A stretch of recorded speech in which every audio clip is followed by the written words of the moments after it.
Another man done gone.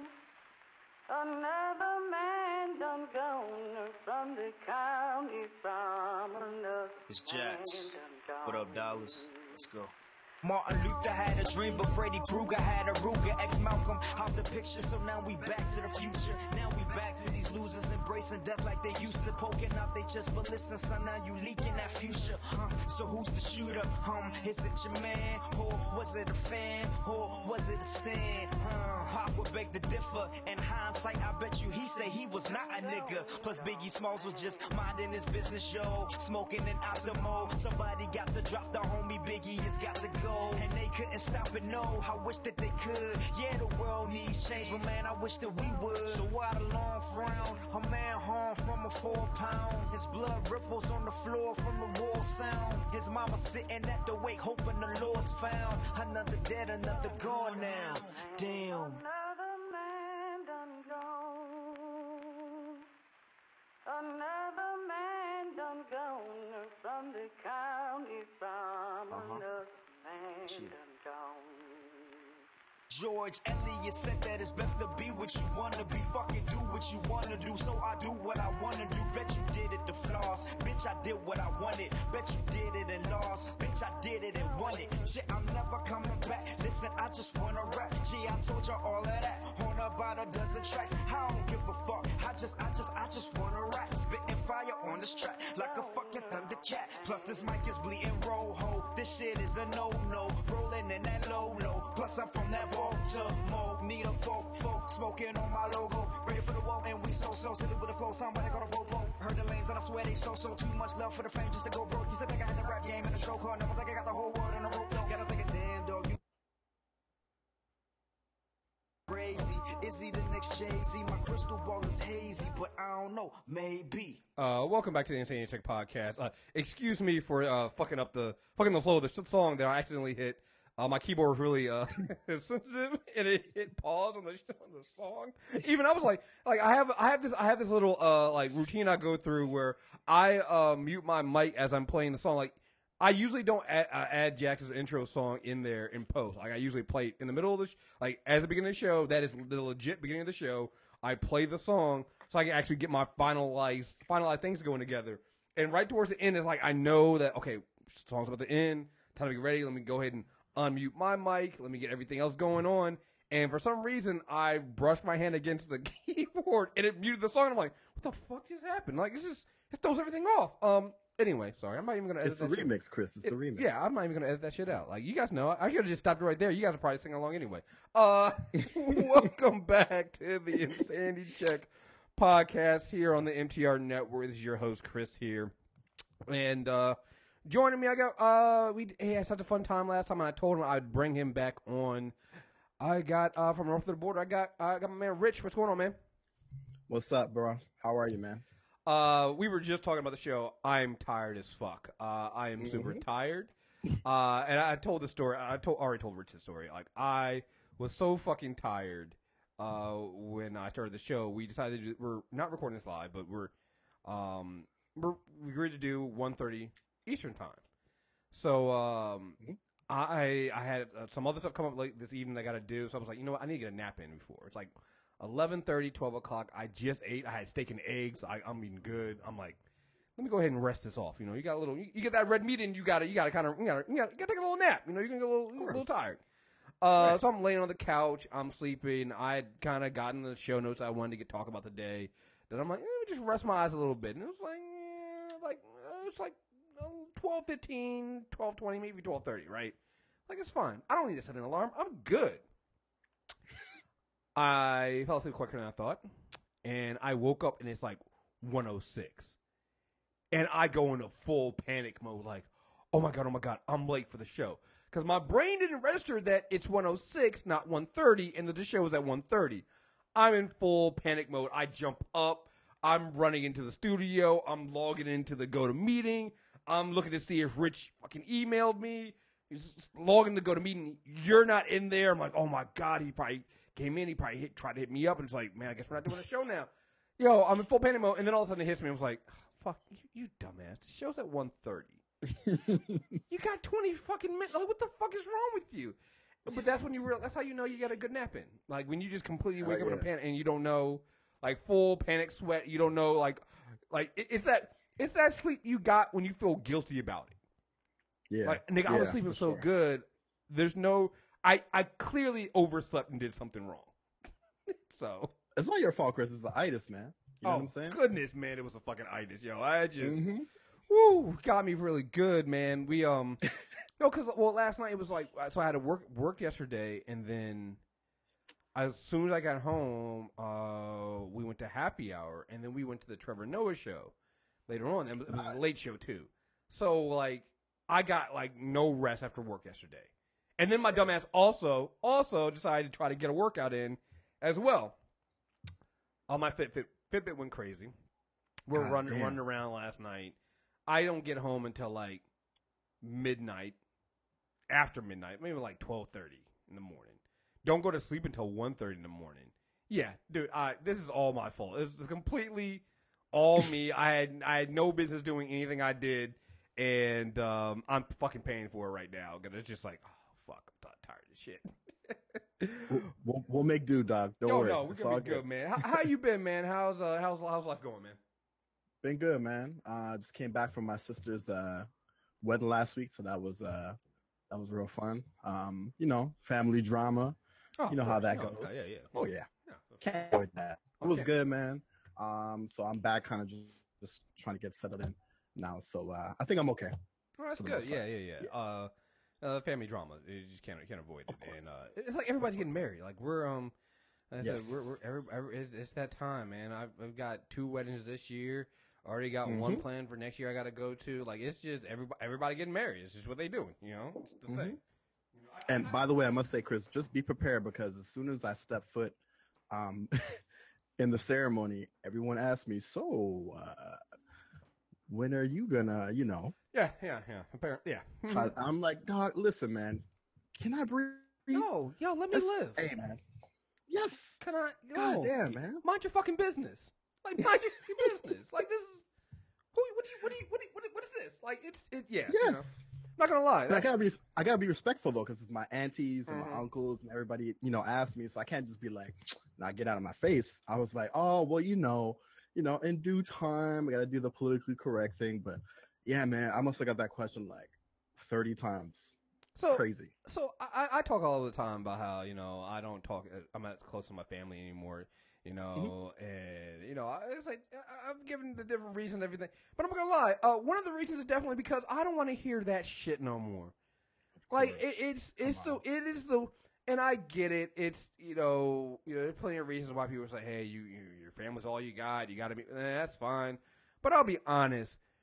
I don't see how people do it. I don't see how people every few months go and do a family outing having to deal with that kind of, like, that's crazy. Like, it is the thing that drives me fucking crazy. It's like, I don't know. So, you know, I mean, your sister's married. She has kids. So what are you thinking about it? It's like, yeah, my sister's 4 years younger than me. She has 3 kids, no fucking job. She has a husband that's kind of a wife beater. But yeah, Damn, but let's talk about why I'm not getting married, right? It's like, exactly. But I'm the shameful one. Like, it's like, are you serious right here? Like, you know, she's got 3 kids. Like, what? Like, I'm the one. Like, I'm living the dream. I'm off the fucking grid. Like, it's fucking great. Yeah, I'm not. I gotta be honest. I'm kind of loving it. It's the life of freedom I feel. You know, 'cause I always hear people talking about this. Like, it's like, oh, my family. They're constantly beating me down on when I'm under. And I feel like so many people, what happens is they get worn down. Like, they don't actually want to get married. They don't actually want to have. And I'm not saying they don't want to get married at any point or they don't want to have kids at any point. I don't think they're ever at that point ready for it. But I think the family just beats them down with it. It's like, I'm tired of hearing this shit. So you know what? Yeah, we're getting married next year. Getting married next year. You know what? We're going to have a bunch of kids. We're going to have the greatest kids. We're going to do all that stuff. And you know what? You guys just have to shut the fuck up. You know? But then as soon as you do that, then they're like, I just think that they kind of rushed into the marriage. And it's just, there's no win. There's no win for losing, dog. You can't win for losing. No, that's crazy. No, there's no way to win that argument. So I've decided that the way to win it is to never play it. Yeah. Yeah, you played your cards right, man. I don't blame you at all. You did the right thing. Yo, I'm playing the Game of Thrones. I'm the breaker of chains, yo. Fuck this shit. Kriss is not a slave. No, I'm not doing that shit. Sorry. That's right, man. Absolutely. I refuse to play. Refuse to play your games. Your silly games. I will not be held down by your rules. That's right. Yeah, man. Stand up for yourself. Yo, that's right. Yo, it's one of the things that's so weird, but so pronounced that we don't do that. Like you, right? And I understand tradition and things like that, but I think that particularly when it comes to other thing, I don't think we fully appreciate how much tradition and is bullshit sometimes. Like it's easy when it's things like obvious, like take down the statue of Robert E. Lee. That's obvious, right? Take down the Confederate statue, and people go, but it's my history, it's tradition. You're like, that tradition is fucking stupid. And people, not racist people, can kind of go, I can kind of understand that point. I get that. Okay, fine. But if you go, you know what? I think marriage is stupid. I want to be with this person. I want to love this person, but I don't think I need to actually go and, get married and have a ceremony and do a wedding. I don't think I need to fucking do that shit. People go, whoa. You got to do it. Right. Well, why do I have to do it? Because it's tradition. Right. And? Yeah, absolutely. I've even spoken to my lady Alex about this too. And, religion being like a huge thing, of course, she's not necessarily Christian. I grew up that way, but I mean, I don't necessarily kind of, impose it on her, so to speak. I don't even go to church, man. You know what I'm saying? Like I go. That's the new thing. Once a year to make my mom happy. That's about it. Yeah. You know what I'm saying? Yeah. A lot of people do that though. I think that's how. Honestly, I feel like we're getting to that point. We're getting to that point where people are starting to realize that they've been doing things because you've been told to do. I think I told this story before. Again, I grew up in the church. My uncle's a pastor. And I don't think, did I ever tell the story? I don't know. I mean, Rich, you've been a long time listener, so I think you would know. Did I ever tell the story about me speaking in tongues? Oh, I don't know. Did I ever tell that story? Do that one. It's so fucking great because it reminds me of if you haven't seen the video of, I can't remember the name, the guy who voiced Rick on Rick and Morty. He calls Joel Osteen's prayer line as Rick. No. And it's the greatest thing ever. No. And the woman starts talking in tongues. It is. I'll put the show. I'm not going to play it now, but I'll put the link in the show notes. If you're in the Facebook group, MTR Network, I posted it in there. It is literally I was at work in tears. It was like tears. I could just imagine. But so it's like, again, the whole speaking in tongues is like when the Spirit of Jesus, and I always knew it was bullshit. Always knew it was bullshit.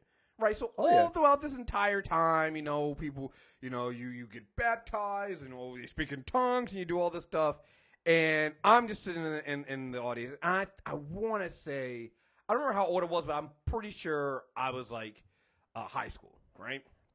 So my mom at one point become born again and had spoken in tongues. She speaks in tongues all the time. I'm just like, Mom, you're not saying anything. Like, you're just making up words. My sister did it, and I'm like, she's younger than me. So it got to the point where it's literally peer pressure, where it's literally me left. And exactly. and again, this isn't all at the same time, but it's just like over the like years and months and stuff like that. It's like I'm the outlier. I'm the guy who's just sitting there, and just somehow the Holy Spirit hasn't come over Kriss, and I'm just like, because it's bullshit. Like, you guys are. That's unfair though, because it completely like ignores, you being, progressive in your thought and having your own, state of mind about what you think, you want to subscribe to. You don't have to necessarily fit into every, every tradition, like you said, that especially Black families, that we are very, we tend to do that peer pressure and make you feel guilty for not participating in that thing that we've done forever. Yeah. So that makes you feel like an outcast, and then therefore you kind of say, okay, let me kind of fall in line. Even though you don't really care about this shit. And that is exactly what I did. I got sick and tired of it one day. So one day I'm praying, and I'm like, this is bullshit. But I'm going to start making up words, and I'm going to see if they understand it, or that I'm making up words, or that they're going to find. So I just made up words. So I'm praying. I'm like, and all of a sudden I'm just going, Shamalamalumu, and Shamalama. It's just like, And I get the hands laid on me. I get other it is the greatest. It is if you have never witnessed this, if you have never I'm not talking about and I'm sorry if you're a true believer. I'm sorry if you really believe this and you do this. I'm sorry. I am not making fun of you. I'm just saying that it's peer pressure and it's kind of groupthink. Because what happened was, so I started making up the words so that people would leave me alone. But the interesting thing was, people started laying hands on me and then also speaking in tongues. Come on, man. So all that did was make me realize how much full of shit everybody was. So it's kind of like, it's one of those things where you ever been somewhere and there's like not instructions for how to do something, like you're there's a line forming, right? Mm-hmm. And you think that, hey, or what we're in line for? Oh, well, I think we're in line to for the store to open. All right, are you sure this is a line? Yeah, I think so. And we find out that person found out from the person in front of him. And it's not really a line, but you saw somebody else in line. That person never asked any questions, and it's just you just fall in line and do it. I realized that's what it was. And what happens is nobody wants to. A lot of these people don't want to feel like you're not having that connection with Jesus. So if you're being told that in order to have that true connection to Jesus and really be born again, that you need to be able to speak in tongues. If you are a true believer, and again, this is not me saying that, well, I don't believe it. This is not me trying to be the atheist heathen saying that you should not believe in this stuff. But let's say you're a true believer. You actually believe in the teachings of Jesus Christ and you are a Christian. If you're told that in order to have that true connection, you need to be able to speak in tongues, but it's supposed to just come over you. It's supposed to just wash over you, and you're supposed to just do it. It just comes out, and it just comes out of your mind. You'll understand it then, and you're watching everybody else around you do this, but you're a true believer, but it's not happening to you. What are you going to do? Wow. You're going Never heard of it from that perspective. You're going to fake it. But that's what I realized everybody else was doing. I realized that everybody else, I mean, I wasn't never really a true believer. And I'll be honest, I never was a true believer in Christianity. You know, I grew up in the church. I grew up, Baptist. We went to Baptist churches. We went to Pentecostal churches. Like, I grew up in this, but I never at any point, I always found it interesting. I always thought it from a historical point of view that some of the stuff it could be real, but it's like anything. Like, there's some truth in a fantastic story and in an urban legend. There's some truth in it. Like, I always looked at it that way, but never really looked down on people who believe this. Like, I think sometimes people need to believe in something, and that's fine. Right. But when I found, especially when I went into my uncle's church, like, my uncle wasn't some Joel Osteen. Like, this is a guy who lost his family in a car accident, in a car fire. It was a bad accident. Lost his family. He had burns over like majority of his body. Lost his entire family. He survived. And then he became a born-again Christian and became a preacher. And he didn't have a huge church where he's like, he bring in a bunch of money. No, they met, they would meet in like a rec center and he would have church there. And, you know, they would bounce around to different places because sometimes they could not afford to, they could never afford an actual church to buy or rent out places and bounce around. Sometimes they would have church in his house. You know, they had this kind of stuff going on. And he would literally help people out. And some of the people that came to his church, it literally was one of those come as you are churches. Like, hey, you know, you don't have clothes to dress up in your Sunday best. So you come in the jeans, come in the sweatpants, whatever, it doesn't matter. He was like, yo, all are welcomed. You know, and that's how he always treated it. And I always respected my uncle. Even if I didn't believe, when I was in college, I would still go to my uncle's church because I felt like he's a true believer. Like, he's not doing this for money and fame. He's actually trying to help people. Like, him and his wife, like, my aunt, they try to help people. And so I believe that. So I would look around and I would see all these people and they believe this stuff and they're not speaking in tongues to try to, you know, scam people or anything like that, but they're literally true believers and they believe that they need to be able to do this in order to have that true. So what do? You do like anybody does. Like, kids do this shit all the time. You see it all the time. Kids will literally watch everybody else doing something, and then they will mimic it because, oh, well, that's what I'm supposed to do. So I'll have to do that. And so what you get is you get an entire church, quote unquote, speaking in tongues, but it's really just a bunch of people saying gibberish because they believe they have to. And then they become believing it, then the next person is. And so that's what it was. Like, I was literally had to get people off my back.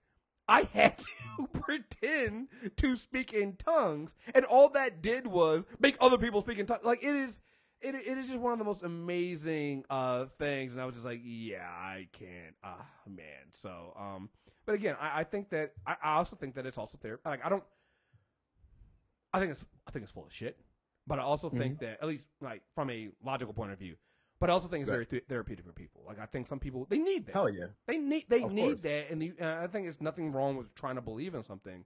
But it is one of the things that just reminded me. I was like, yeah, I don't think I ever told the story how I, made shit up when I spoke in tongues, and it was just like, yeah, and that was like the one and only time I was like, okay, now that I've done this, I don't have to do this again, right? I'm good. I can just.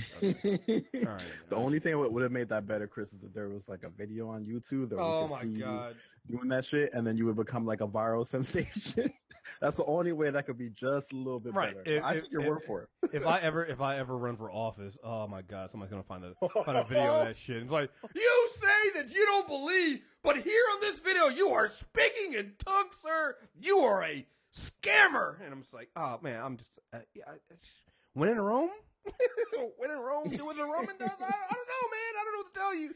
But yeah, man. But it's just one of the things, like, you feel the pressure to do that, and it's tradition. Like, going back to what we were saying, it's tradition. It's doing things because you were told to do them, not because you really, really wanted to do them. And it's like, sometimes you gotta, you gotta take a step back and realize that you gotta do you. So, yeah. So that's the inspirational Kriss moment for the Insanity. Well done, my friend. Well done. So, before we get to the topics here, I just want to let everybody know, hey, the Patreon page is up, patreon.com/MTR Network.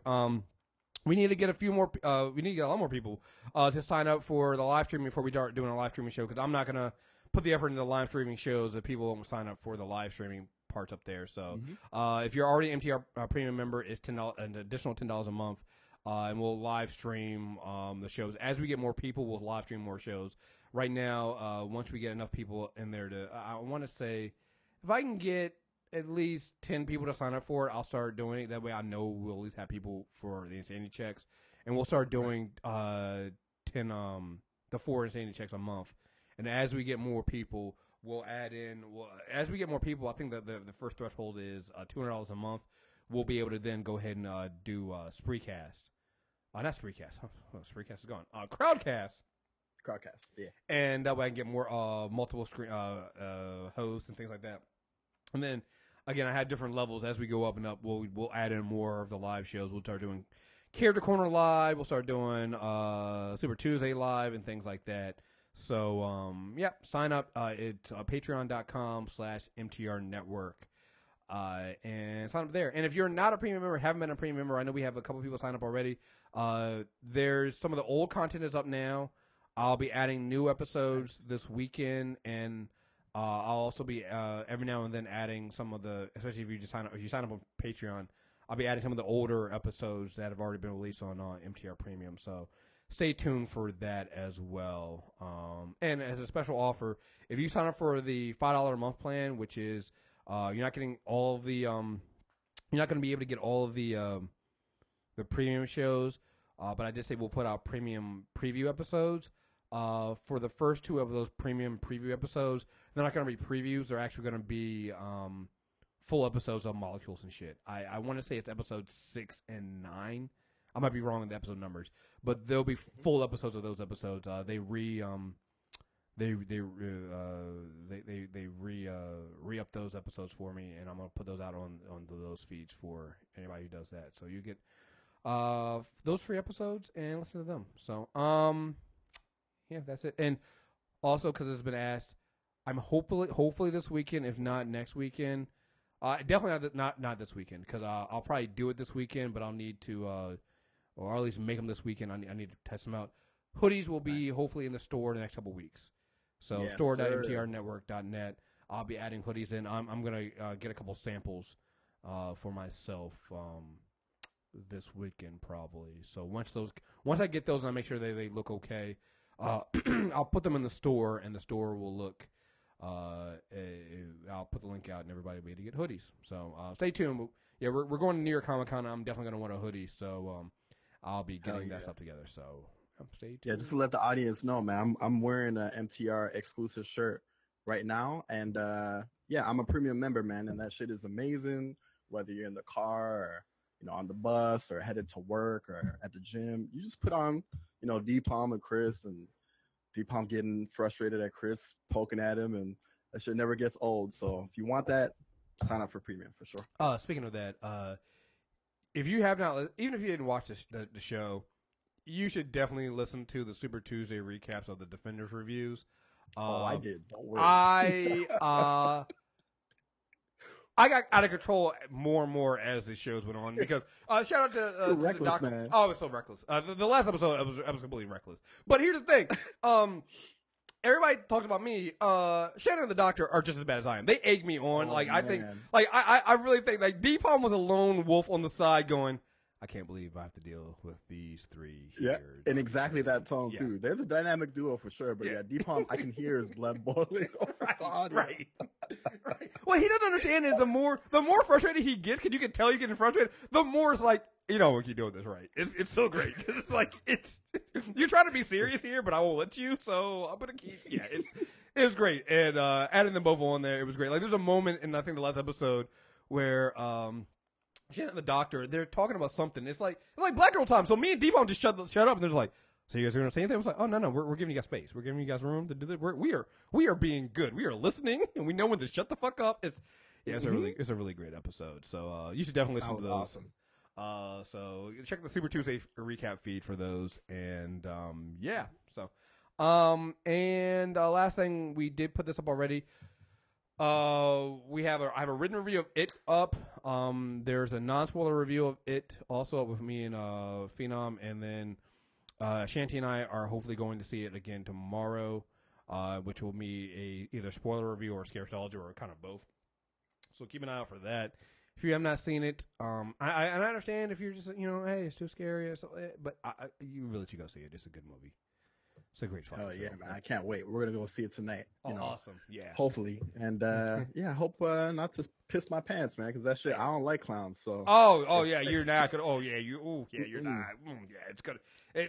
I love it. It's so good. I'm watching. I was getting excited not because it was scaring me, but because I was like, oh man, people do not like clowns. They're going to piss their pants. It's gonna be so good. I was way too giddy at the idea of everybody else being frightened. I don't scare easily anymore with movies. Right. So it's like my enjoyment from scary movies now comes from other people being scared and thinking about how I'm a terrible person. I just am. I'm a fucking terrible person. I mean, I fake talking in tongues. I am not a good man here. Okay, guys, not a good man. You'll never put that on my tombstone. This was a good man. Here lies a good man. No. Here lies an asshole. You're definitely gonna want to. The movie is fucking great. I can't wait to see it again. And can I ask you real quick, Chris? Yeah. Is it you remember The Conjuring, right? Is it better than The Conjuring in terms of just the scared moments? I think so, because I've seen the Conjuring films. Well, did I see the first? I might not have seen the first Conjuring, but that's the best one. Yeah, maybe that's what it is. But I wasn't really feeling the Conjuring. Like the Conjuring's okay, but they're not. You know what it is to me? Those kind of films don't scare me either. Those paranormal type films, I'm never scared by them. Like those are like the films I hate. I find the least interesting to me. I've always been kind of a monster, a monster horror film person. I just have mainly because they have the most interesting box. Like again, for those who don't know, I'm old. I'm old enough to remember when there was Blockbuster videos. I used to go to a Blockbuster. We're in the same boat, dog. Right. Hey, let me tell you something. I went to sleep every night, bunk bed with my sister. I'm at the top. She's at the bottom. We used to hold hands. I was so scared. You know why, Chris? Because my sister thought it was a good idea to have a big, huge poster of Freddy Krueger staring at me each and every night before I went to sleep. You want to know why I couldn't sleep? Because I was looking at Freddy Krueger looking through my soul every goddamn night. So shout out to my sister. She got married last week, but that's the last time. I'm not doing no more for her. She fucked me up in my childhood, straight up. I'm telling you, man. Yeah, man. Like, crazy. The way I picked movies when I was growing up was going to the Blockbuster, and depending on what the box art was on the VHS. Yes. And the creature films and the monster films always had the best box art. So that's how I picked the horror film. So I've always just been a creature feature person. Like, that's just been my thing. And so it, has the clown Pennywise, but he's also kind of like this creature. And so, yeah, man, he is fucking creepy, and it looks like they attack kids, man. Like, you actually watch them attack kids, and it's like, I don't think I've seen a film do this. Like, not as horrifying as this. Like, it's so fucking good. Nice. So yeah, I love it. So it's been that, and but you know what? The one thing that always used to get me though, the one thing that always that's always been creepy to me, alien films. Not like alien, like xenomorphs, like great alien films. Because I'm like, what if they're actually real? What if aliens are real? Like, this is not a movie. This is a documentary. So that would be the one thing that even as I was a kid, like. I like Freddy Krueger, Jason. That stuff didn't scare me. I could watch that stuff, and not have a nightmare. I watch a film like that had alien abductions. I'm sleeping under my fucking bed. Like you're not. No, that was the only thing that would get me, and because like that's fucking creepy as shit. Because I'm like, these motherfuckers might be real. Like this is a fucking documentary. Like this shit actually happened. So that shit would drive me fucking crazy. So there's a difference between E.T. and those fucking docs of the aliens where like you're walking through a forest and you see this big huge silver thing. You're like, man, I hope today's not my day. You know what I'm saying? It starts to get into your mind. That should happen to me for sure. Yo, like there was what is the movie called on Netflix? It's it might be called Encounters or Alien. There's some alien abduction film that's like a one of those found footage films. And I find, again, it's cheaply made. It's not.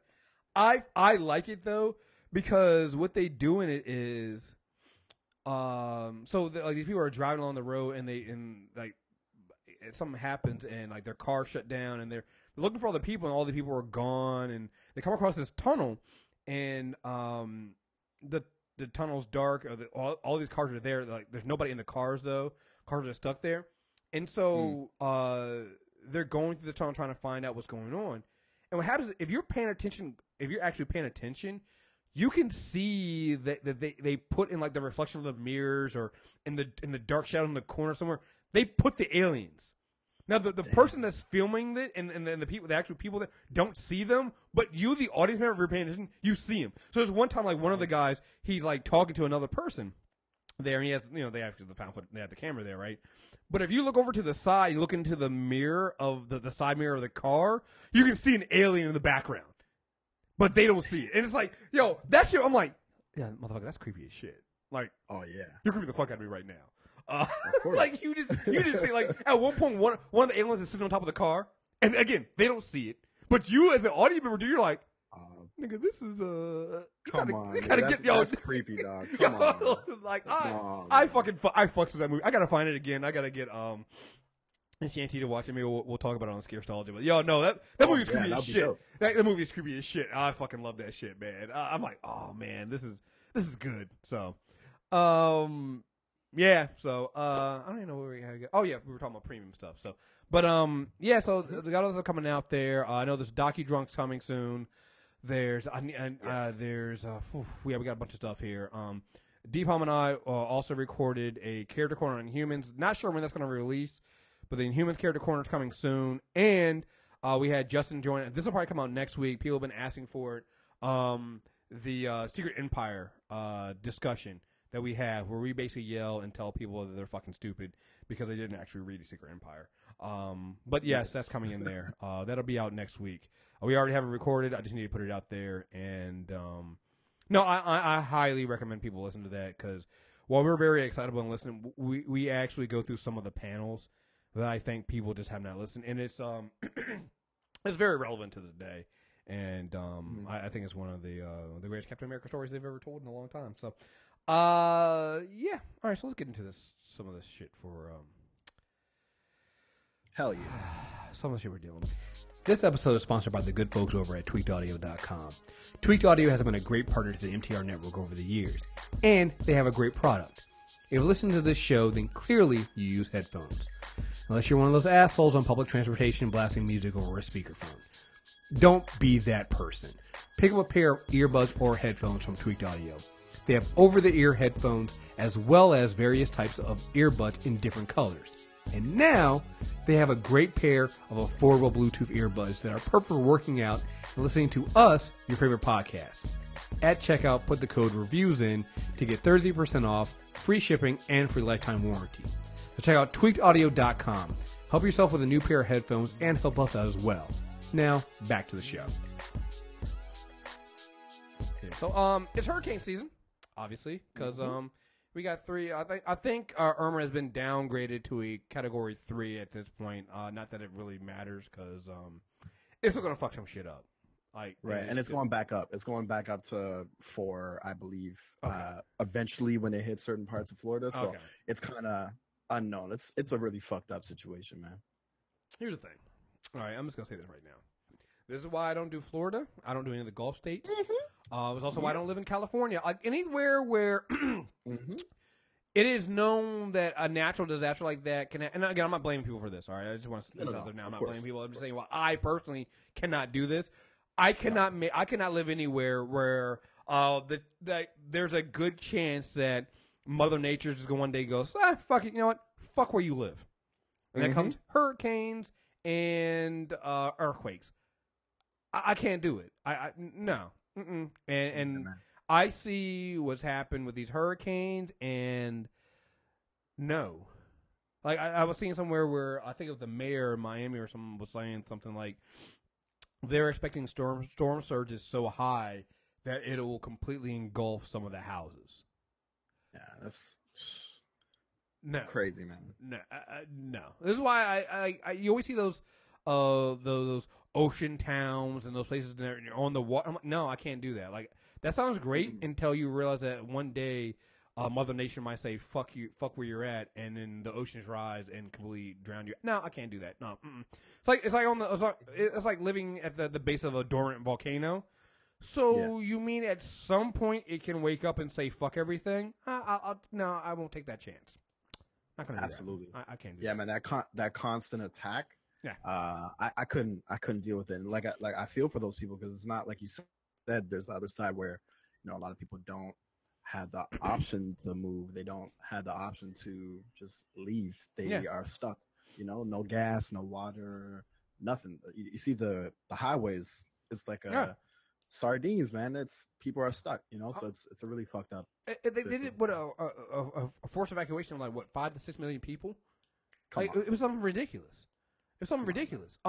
Speaking of poor, like this is an article from the NPR that was talking about poor Miami hoping to ride out Irma with bread and canned tuna. Eugene Johnson purchased 2 loaves of bread and batteries for his flashlight. Those are supplies in preparation for Hurricane Irma.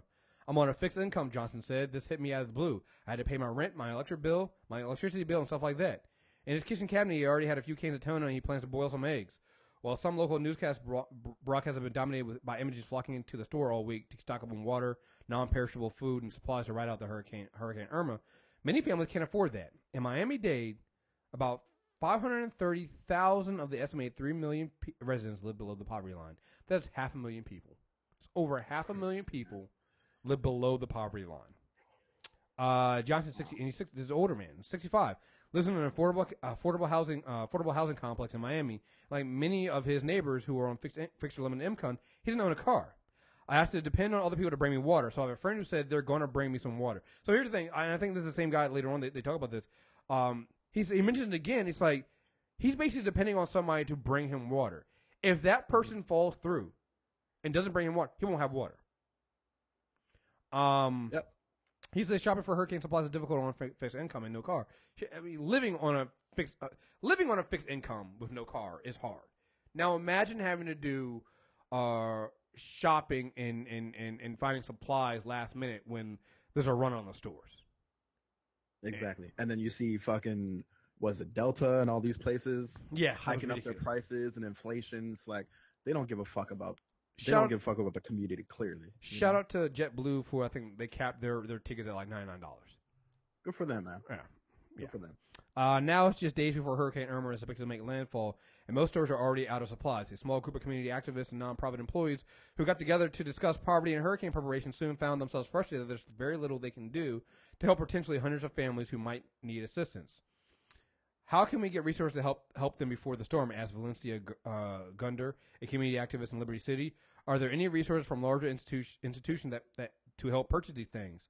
It's way too late, said Maggie Fernandez with the Miami Climate Alliance. Gunner sat back in her chair and put her head down. She said local institutions have failed to make the most vulnerable as a the most vulnerable as a category 4 hurricane barrels towards the state. This needs to be a learning lesson for us, said Gunner. After the storm, we need to be on it. Talk about true equality when it comes to resiliency. Here's the thing, though. And no, this is not something that's aimed at these community activists who are doing what they can. And this is one thing that's always kind of bothered me about these kind of hurricane preparations. Because whenever I think about this, I go, how do we get here?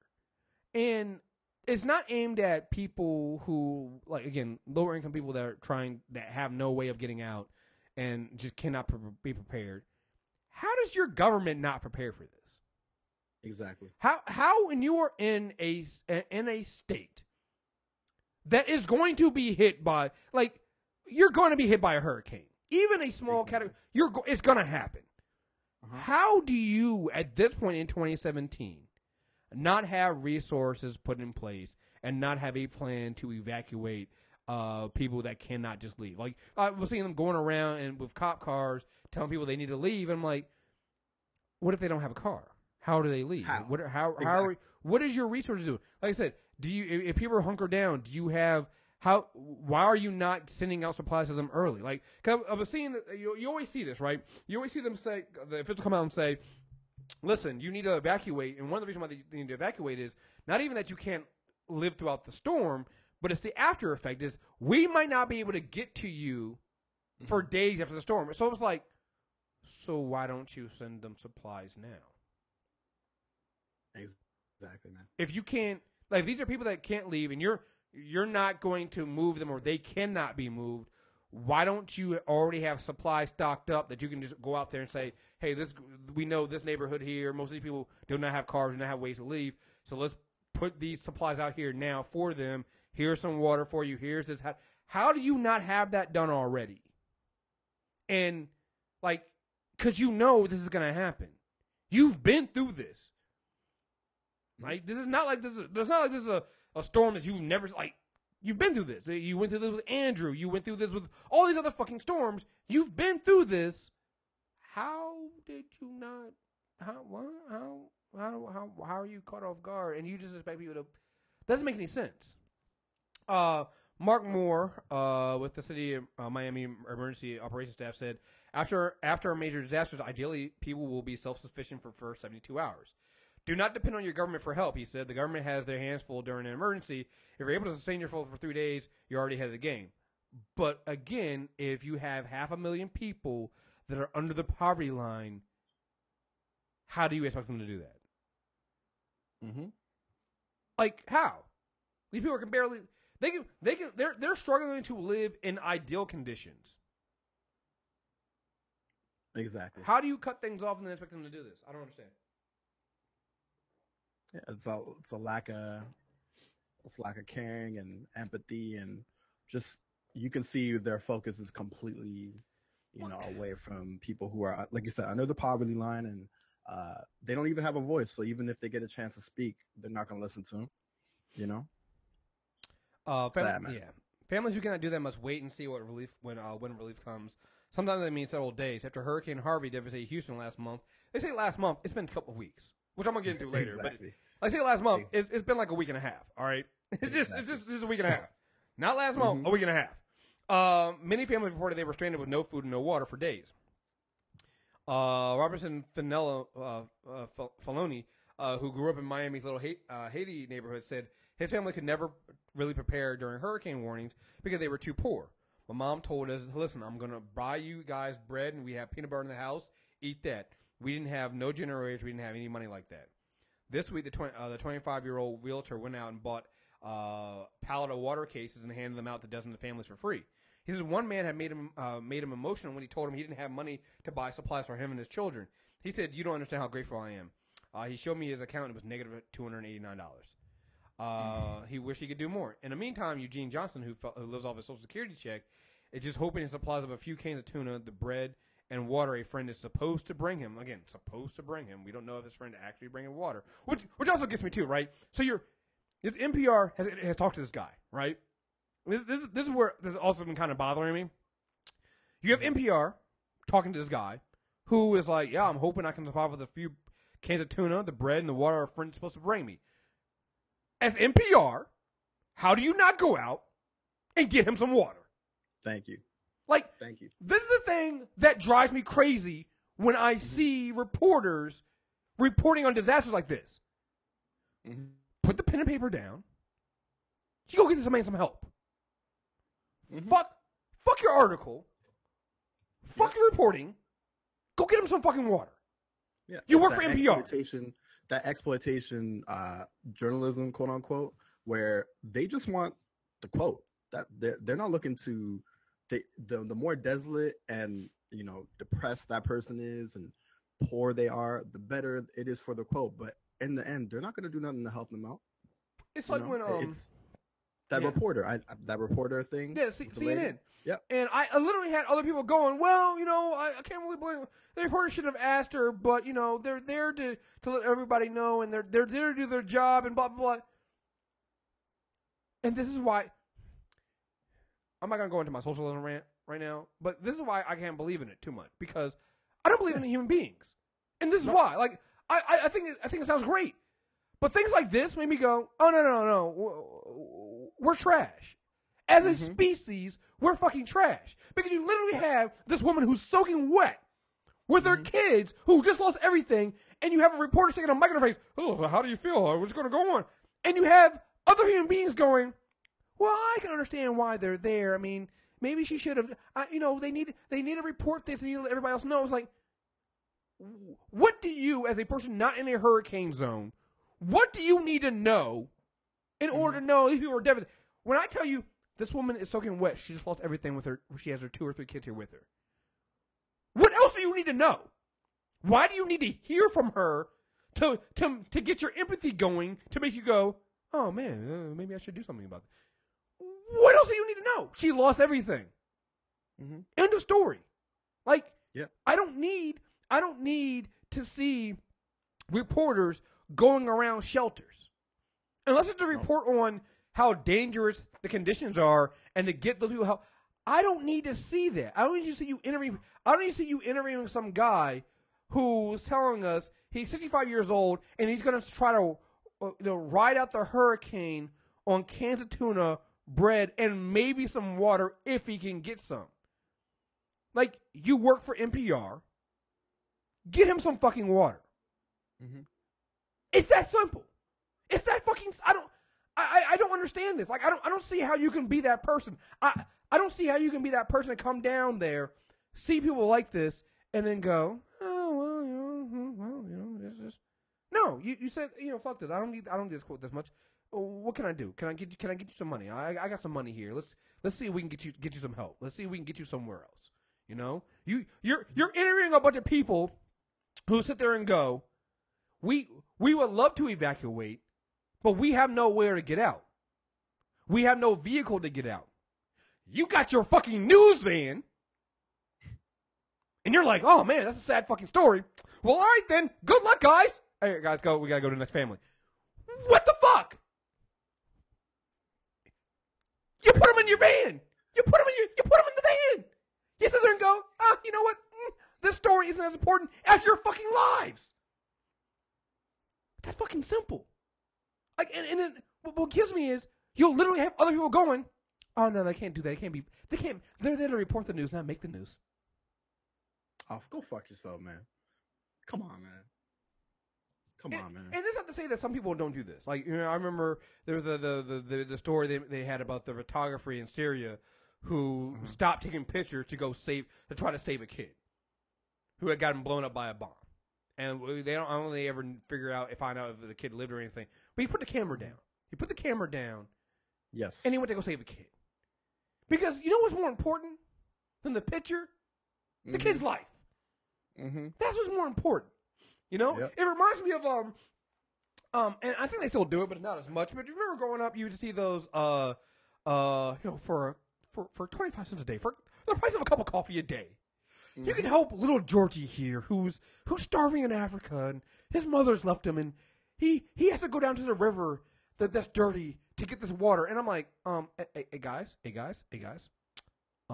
instead of shooting little Georgie, going down to get dirty water, how about you just give him some clean water? Yep. Instead of doing the close-up picture of a little Georgie with the fly right under his eyeball, of course, how about you shoo that fly away? Mm-hmm. It's almost as if you guys are just exploiting them for your own purposes and don't actually really give a shit about people. Oh no, Chris, that's not what it is at all. This is the story is the key. It's not about exploitation. They're about, ethics and morals. They would never do such a thing. Don't give a shit. And that's why I'm sorry, and that's why I don't believe anything that requires people to come together. I'm cynical. I have no problem. I put it. I hope I'm wrong. I hope I'm wrong, and I'm hoping people can prove me wrong, and I'm hoping people can go out there and do the right thing, and I can come back and the people go, see, Chris, you were wrong. You should have believed in us. And I'm like, this is one of those I will happily, apologize and say I was wrong, but everything I've seen tells me that that's not fucking true. Like, I've seen some people go, well, you don't understand. Like, a lot of these reporters, they are actually helping people. You don't see when the cameras aren't running, they're actually helping. I'm like, well, then why isn't that the story? Exactly. Because if you actually are helping people, that's the story. If you're going to interview Eugene Johnson and you say, look, man, we're going to get some help, we're going to get you some water, we're going to do that's the story. That's the story you tell. Mm-hmm. You don't need to tell me the story about how he's so poor he can't get any help.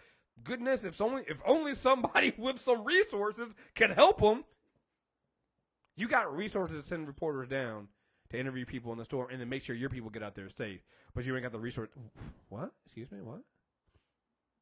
Yeah, you stole the words, man, out of my mouth. I'm very cynical, man, especially after what, this last year, 8 months, whatever it's been like. Like you said, he's gonna get the 2, terms, and I don't have any faith in humanity. And even with Ta-Nehisi's article, which was we're gonna get that, brilliant, and I know we'll get to it. Just the idea of exposing it for what it is, and white people come along going, I never thought of it from that standpoint. While their parents voted for Trump and they were complicit in all sorts of shit. So I'm very cynical, and so like you said, I'll take that gladly if somehow it turns out the other way. But I'm not going to start believing in humanity anytime soon. Yeah, no, I look, man. I don't believe in humanity. I just can't. It's just one of those things where it's just, we see people people come together at this time, and this is the right thing. And I'm like, for the photo op. Like, you come together for the photo op afterwards, but it should never have gotten to this point. Like, perfect example of this. So we're in the middle of hurricane season, and with these 3, put it this way, we have 2, potentially 3 once-in-a-lifetime storms happening within 2 weeks, right? Because you had Harvey, you have Irma now, and Jose sitting in the corner like, yo, what's up? I got next? Like, I got next, yo. You guys go ahead and handle your business. I got next. Like, Jose out there, just calling his shot, right? That's within 2 weeks. Like, people go, oh, this is a people call it Harvey, a once in 500-year storm. Like, and then you got Irma coming in. That might get back up to a category 4 that literally has you evacuating 5 million people, to get out of the state. Where they're like, it's so fucking big, it's gonna hit both coasts of Florida. So it's like, so you you have these storms, and then people still got to go. Now's the time to talk about climate change. Of course. Yeah, shout out to Rush Limbaugh. You know what I'm saying? Yeah. I'll get into Rush. That's brilliant. I think that actually might. Do I have that? Is that no? It's not. It's not the great moment in white privilege this week. But yeah, I definitely got Rush his little bullshit. But yeah, you got Scott Pruitt, who's the EPA head, says, "Oh well, no, now's the time to talk about climate change." They're basically doing with climate change what they've done with the gun debate, which is, yep. When shit has hit the fan, now's the time to talk about it. Fine. When should we talk about it? When there's not been an attack, or when there's not been a natural disaster. All right, cool. So you mean like maybe the 7 months before this, when we told you that climate change is real, and you were telling us that you don't believe in that shit? So yep. When is a good time? Because when it's beforehand, when it was before, I explicitly remember when Pruitt got confirmed, people saying we now have in the EPA, in the Environmental Protection Agency, you now have a climate change denier there who is trying to roll back regulations, who thinks we can cut the EPA, we can cut all this stuff, we don't need any of this shit going on here. And people specifically said, you guys do know that come this fall, it's going to be hurricane season, and that's going to be devastating, right? And everybody goes, we'll deal when we get to it. And I'm like, now you're dealing with it. FEMA almost fucking ran out of money. Yep. I mean, and I'll get into the Trump signing this new bill that at least gives them some money there. Almost ran out of money. You still have a guy who doesn't want to talk about climate change, even though this is clearly. I mean, at this point, denying climate change puts you in the same category as a flat earther to me. Yep. Like, it's that fucking stupid. Like, people go, well, we need to have. Imagine like this is the exact same thing as when people say we need to hear both sides when talking about the Earth is flat. But instead of it being back in those days, it's 2017. Scott Pruitt has no fucking. He doesn't have a science degree. He's not a fucking scientist. He's not a fucking scientist. He's not a scientist. He's not a scientist. He's not a scientist going, oh, well, the jury's still out on climate change. And scientists are going, no, it's not. And Scott's going, oh, well, you have your opinion, I have mine. And they're like, we have facts and science, though. What do you have? He's like, the job. Just like, you fucking asshole. You fucking asshole. Fucking asshole. Amazing, man. It's full of the amount of people who are unqualified. It's taken that word and just turn it into something else, because now we see people who are literally there to just, hey man, I got this nice job, I'm making this nice salary, you know what I'm saying? I got these benefits. I'm good. That's literally all they're worried about. The photo ops, like you said. But outside of that, they don't have to be qualified to be part of this quote unquote administration. They just have to be white. That's it. That's the only qualification at this point. And for you to deny that would be you being complicit in what we're seeing now, which is a whole bunch of people tearing this world apart, and no one being accountable for it.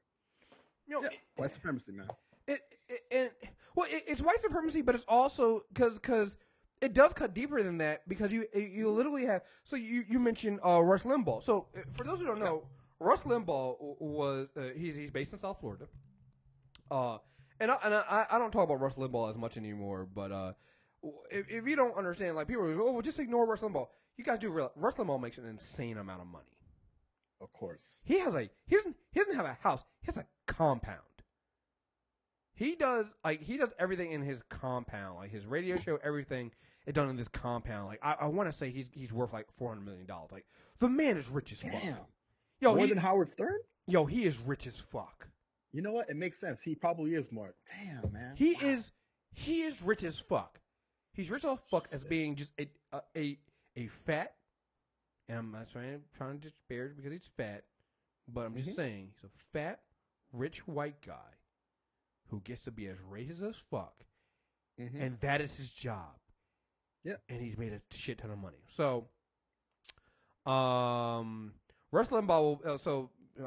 Before I give you the I'll give you the teaser first, right? So this is the setup. So this is Rush Limbaugh on a show on one day. I'm not going to play the clip, but it's like, so there's a desire to advance this climate change agenda, and hurricanes are one of the fastest and the best ways to do that. You can accomplish a lot by just creating fear and panic. You don't need a hurricane to hit anywhere, Limbaugh said on the show on Tuesday. All you need is to create fear and panic, accompanied by the talk that climate change is causing hurricanes to become more frequent and bigger and more dangerous. You create the panic, and it's mission accomplished, agenda advanced. So he's basically implying that all the fears of actual scientists and people who are, and everybody telling people you need to evacuate and get the fuck out of Dodge and get the fuck out of the way of Irma. He's saying that it's all a liberal agenda to fool people and create panic. Of course. That's a teaser. Right. What actually happens is 2 days later, Rush Limbaugh announces on the show that his show's going to be off for the next few days because he's evacuating. May as well announce this. I'm not going to get into details because of the security nature of things. But it turns out that we will not be able to do the program here tomorrow. Rush Limbaugh said Thursday. We'll be on air next week. Folks from Parts Unknown. He said that it will be legally impossible for them to do the show out of South Florida, mainly because you probably under a mandatory evacuation and you'd be sued if anything fucking happens to anybody working on that show or working on anything you need to do.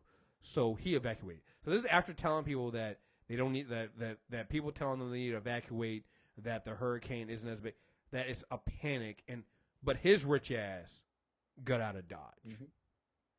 And you know where he is, right, Chris? Oh, where is he? He's in Texas hanging out with Alex Jones. You know what I'm saying? Yeah. Yeah, man. Probably best friends. But this is they're the perfect match. Like those guys. Yeah, no, they are. Whew, yeah, perfect. Yeah. But this is conservatism in the GOP in a nutshell. Yep. It's saying it's like how Broken Clock is right twice a day. It's the one time that I will give Chris Christie credit. He called out Ted Cruz. Because Ted Cruz is trying to explain why he voted against Sandy relief, but how he's now begging for Harvard relief.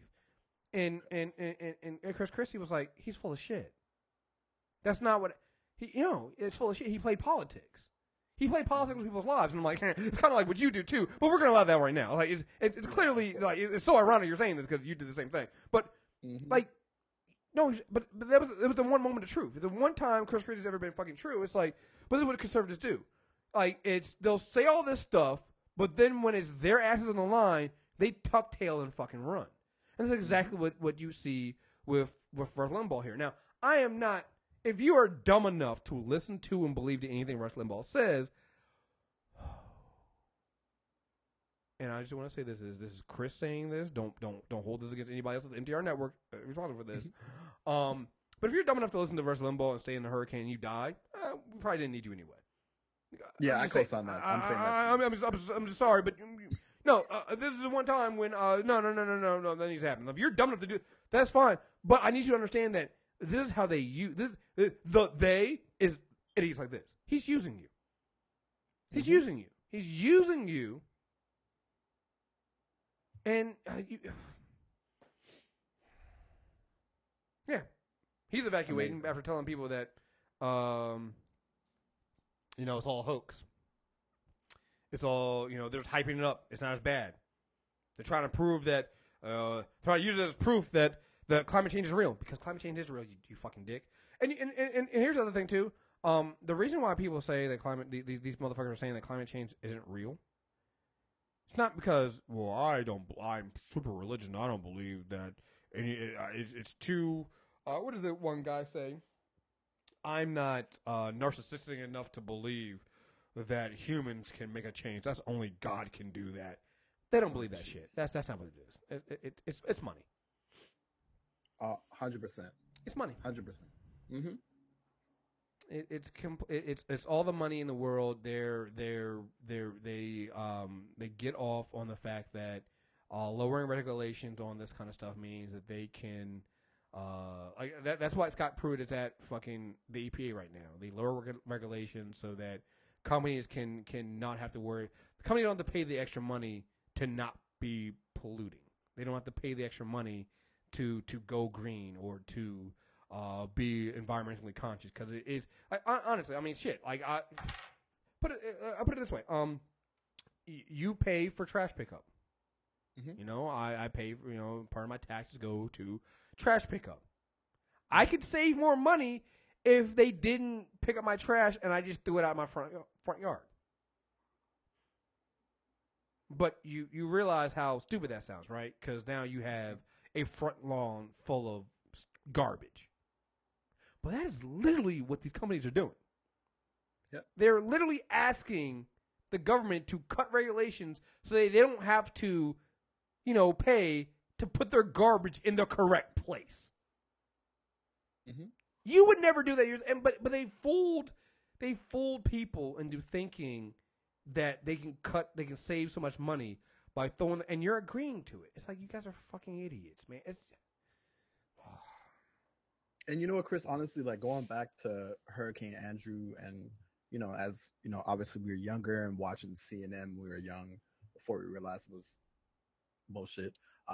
Seeing all these hurricanes, I always go back to like, okay, well, we know what gentrification is. We know that they're purposely trying to push up Black and brown people out of these areas so that they can take it over for themselves. So what better way is there to do that than to just let a hurricane pass and not protect those people and just let that shit ride? Oh, yeah, like that's the perfect way to make that shit work. And you can just wipe your hands of it and say, hey, you know what? We did all we could.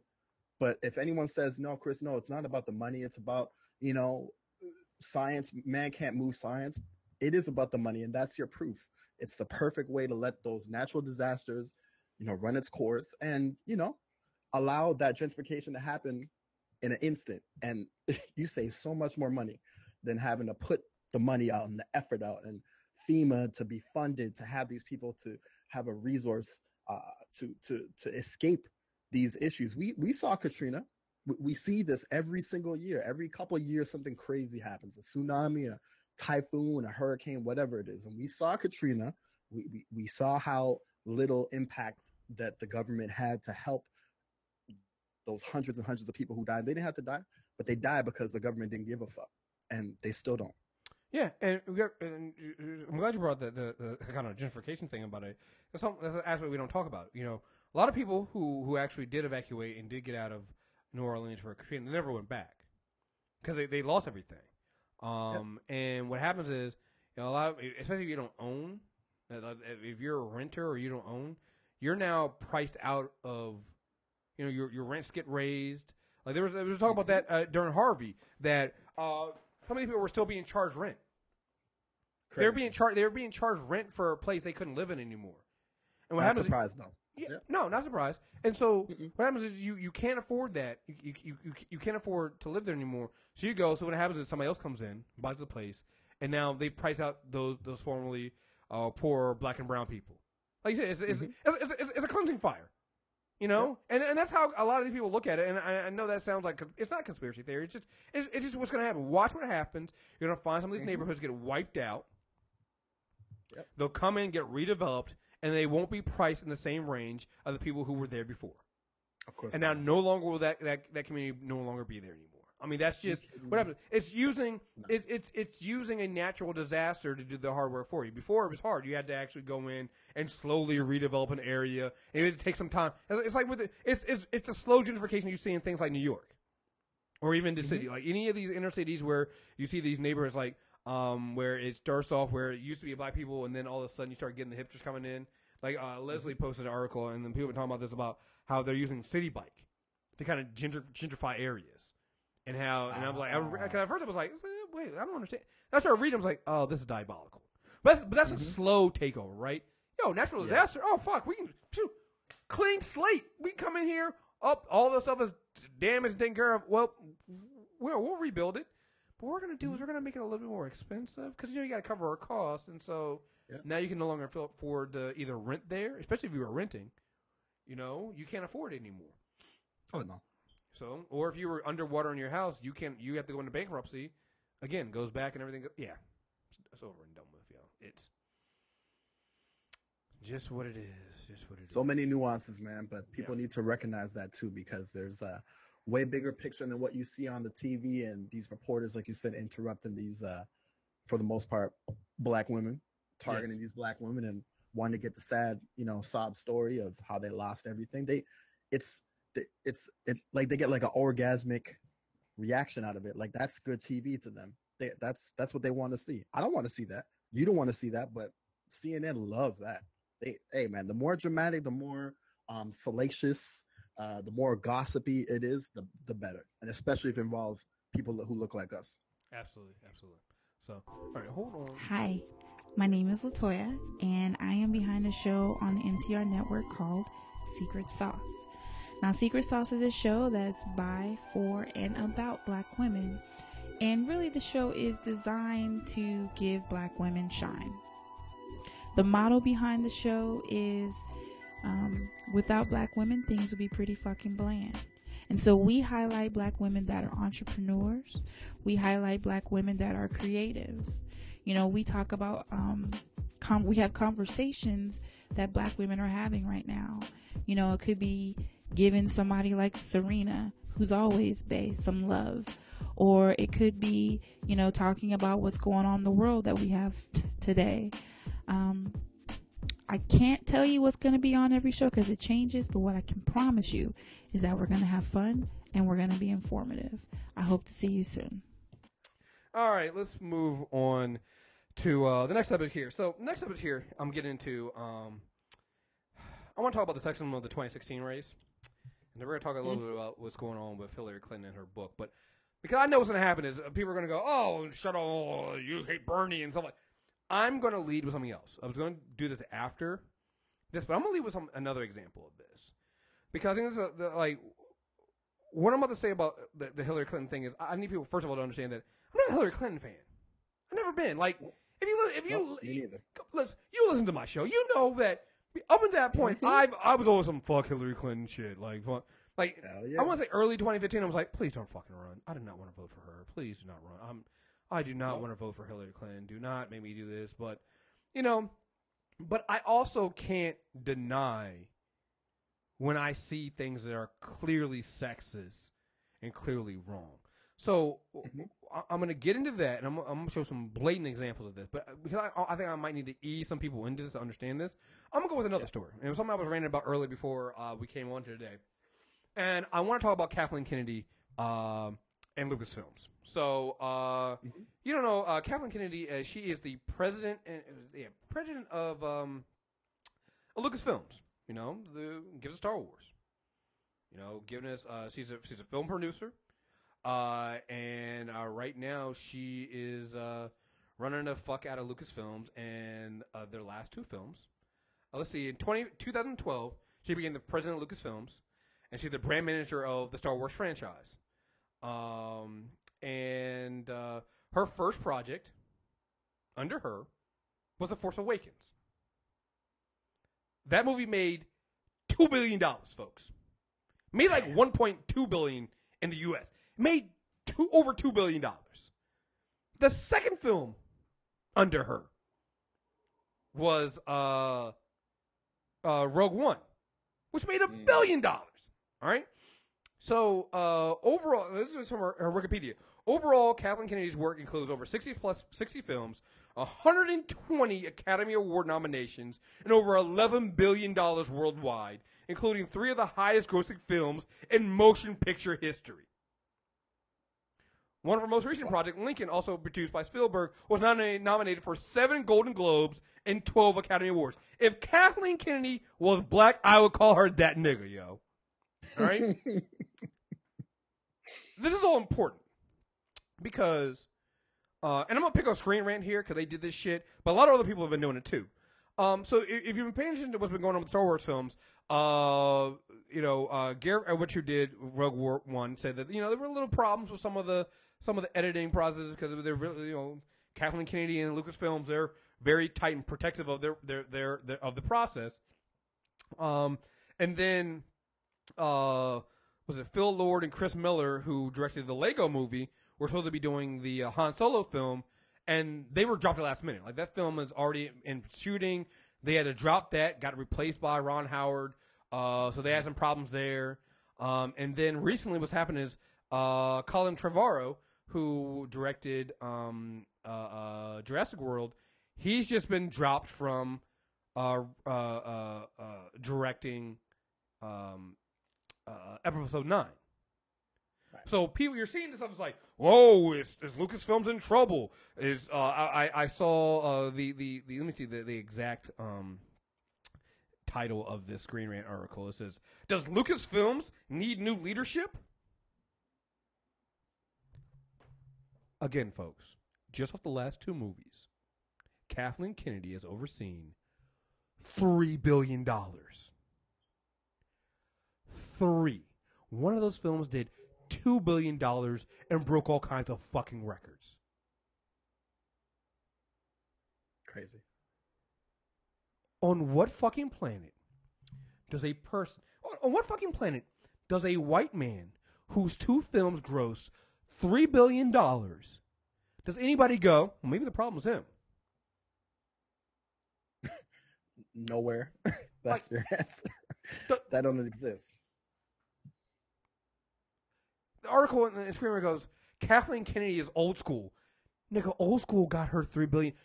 Do you know how many Star Wars films gross $1 billion? 2, Rogue One, and The Force Awakens. Those are the only 2 films that gross $1 billion. The 2 films Kathleen Kennedy oversaw. She's old school though. Old school though, because she hamstrung the directors of the Lego movie. Kathleen Kennedy had Ron Howard as her backup bitch. This is no. She had Ron Howard as back. She called Ron Howard within a week of Lord and Miller being dropped. She got on the phone and she got Ron Howard to not just, we want Ron Howard to agree to take over somebody else's film that has already, for the most part, been shot and finish the film. She got Ron fucking Howard to do that. Ron Howard's her backup bitch. This is like you, whoever you, this is like you breaking up with your girlfriend or your wife, and Beyonce is your backup. And because I'm not trying to be sexist here, it's if you broke up with your husband or your boyfriend and Beyonce was your backup. Like, now what? Then you have Colin Trevorrow, who look, I know some people love that Jurassic World movie. That movie's not good. It's a fucking trash ass movie, right? Then he did the Book of Henry, which sucked. And what happens is, after each one of these firing, people go, oh, well, maybe there's problems with Lucasfilms, maybe there's a problem with the Star Wars film, maybe there's something wrong with Kathleen Kennedy. Then you always come to find out when you actually do the interviews and you talk to people there, you find out that it wasn't Kathleen Kennedy, it wasn't Lucasfilms, it's with the directors. Lord and Miller, the problem with them was their process, they had no real process. They had no structure, and just like the Marvel Cinematic Films, Lucasfilms is a fucking titan in the industry. Like, they know what they're fucking doing. They have a plan. You're either with the program or you're not. And they're like, no, we don't do work this way. You're unprofessional.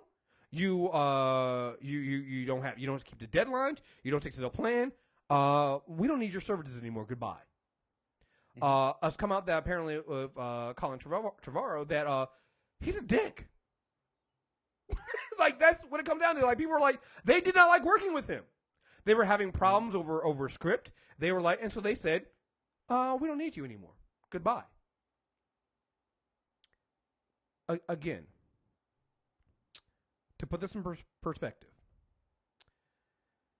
you don't see anybody questioning whether, even off of when they had some misses, right? You don't see anybody ever questioning if Kevin Feige needs to go. Right? Like, if there's a bad MCU film, I'll even get, even though it's not under him, I even get, because people don't know this, I'll give you Iron Fist and Inhumans.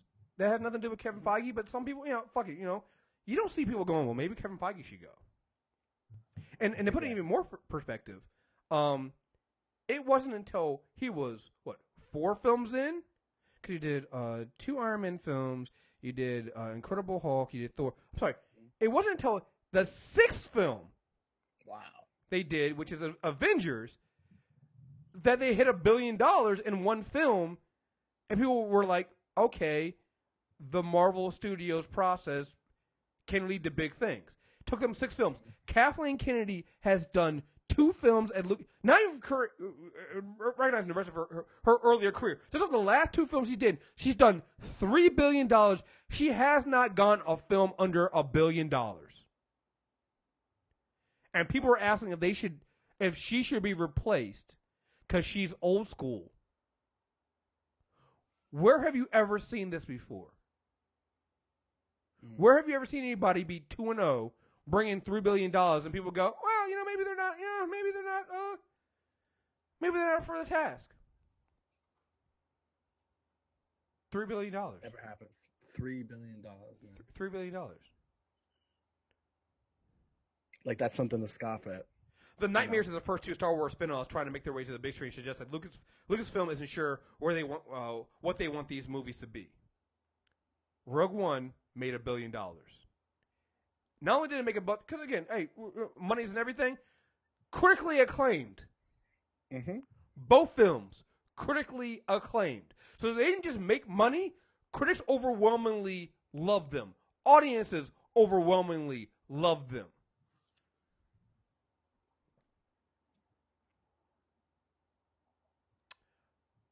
I present to you sexism. 100%. Like this is sexism. This is what this is. Because no white man would be able to do this and be questioned. I was just talking about how Ridley Scott ain't had a hit in a long fucking time. I was going off about Blade Runner. I saw the new trailer for the new Blade Runner film, which actually, I'm not gonna lie, actually looks interesting and good. Way more interesting and good than the original Blade Runner film, which is terrible. It's a terrible fucking film. All right? There's a rape scene in that film that people, until 2014, people didn't think it was rape.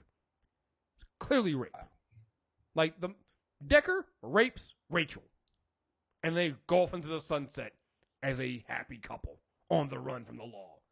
It's a rape scene, guys. It's a rape scene. That's what it is. They play this, whatever. Anyway, look at Ridley Scott's credentials, what he's done. The only real good film he's had is The Martian. Mm-hmm. Everything else around him has sucked for a long time. No. How many chances did he get? Yeah. Yeah. And the same can be said for a lot of these old white directors who make these films from long times ago who,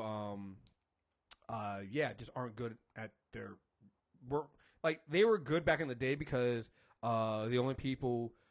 our way of looking at films and who made films, who could do that, was everything through a white male perspective, straight white male perspective. And so, yeah, the films are, and that's what Blade Runner is to me. Like, I think that the new Blade Runner will be infinitely better because the old Blade Runner is still viewed at, and nostalgia is still viewed through this white male perspective from 1982. But when you look at it past that, it's not a good film. You know? Like, right. One of the things I'll look at it and go back to this is like, if you want to do a slave narrative, you could have just gotten black people. Thank you. But right you didn't. There. But you didn't. And honestly, I don't think that. I think that that's when you look at it, you can deconstruct it to be that. I don't think the film did a good job of actually explaining that. Mm-hmm. And here's the thing: in 1982, from a white guy like Ridley Scott, I don't expect it to, because he does. Mm-hmm. He clearly, from everything he said before, this is a guy who whitewashed Gods of Egypt. He just, oh no, I'm sorry. His was Exodus, Gods and Kings. I'm sorry. There was 2. There's plenty of whitewash. So mm-hmm. I don't want to expect him to. So to sit there, like, people write dissertations on how good of a film Blade Runner is. I'm like, I think the film that you want it to be is a good film. The film that it actually isn't. But again, like you said, look how many chances he's gotten. Look how mm-hmm. patient people were with Kevin Feige in the MCU. It was a risk. That was a huge risk there. Kathleen mm-hmm. Kennedy has credentials that anybody else would fucking kill for. You would fucking kill for her credentials. It's fucking ridiculous. It's like this is her credentials as a producer. Raiders of the Lost Ark, Poltergeist, E.T., Gremlins, Indiana Jones and the Temple of Doom, The Color Purple, Back to the Future, The Goonies. Come on, man. Come on. Back to the Future Part 2, Who Framed Roger Rabbit, The Land Before Time, The Lost World Jurassic Park. I believe she's also on the Jurassic Park one too, as well. Alive. Yep, she had Jurassic Park. And now, recently, she has some duds. The Last Airbender. A little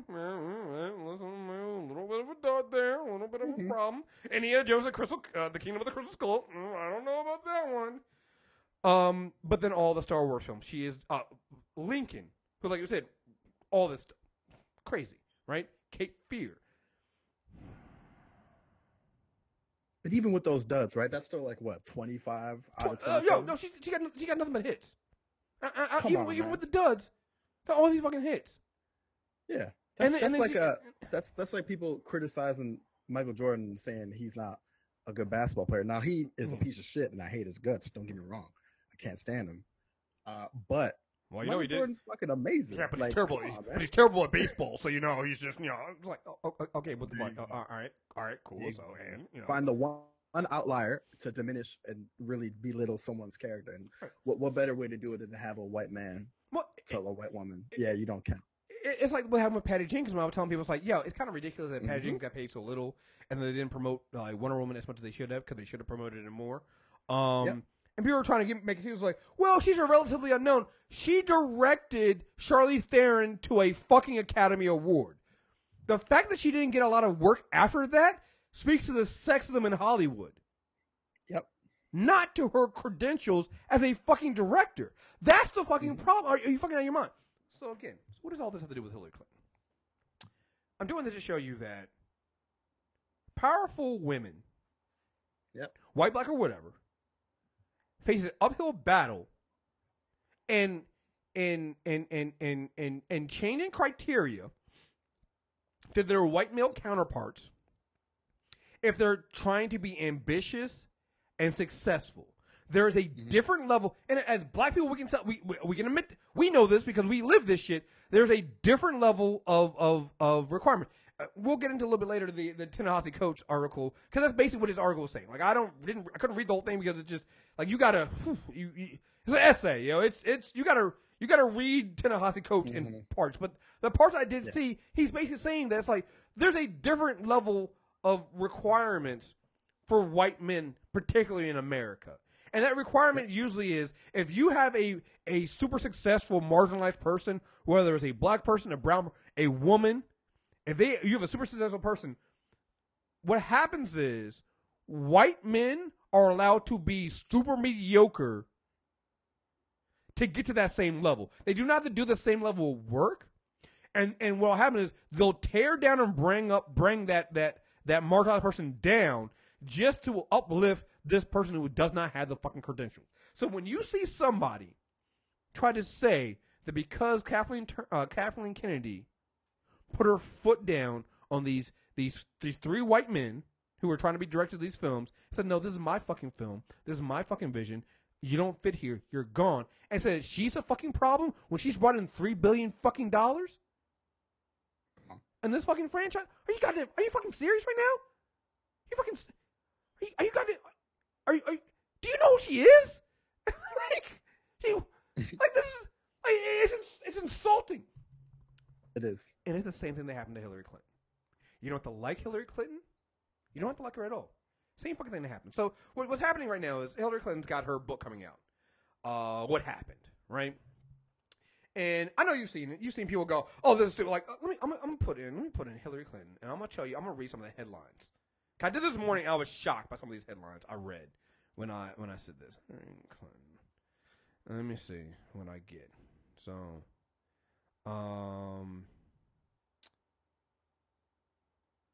let's see.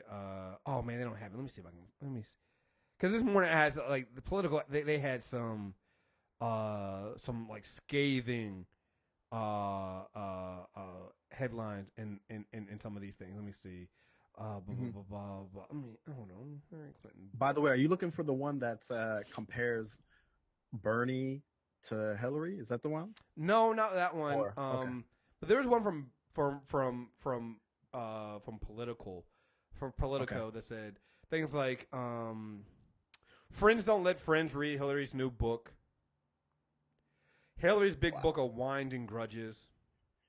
There was one from Politico that basically was just like, why don't she just shut? Basically, just said, why don't she shut the fuck up and go away, right? Mm-hmm. And so people were just like, yo, this is ridiculous. How dare she bring this stuff back up? We're trying to move on. Why can't Hillary Clinton just go away? All right. So here's what I need people to I'm gonna come back to that. All right. Let me come back to that. All right. This is what I said on Facebook. Sexism is Bernie Sanders telling Hillary Clinton, because he did this on, I think, he went on one of the late night shows and he said basically, you lost, deal with it. You know, you need to stop bringing up the old stuff.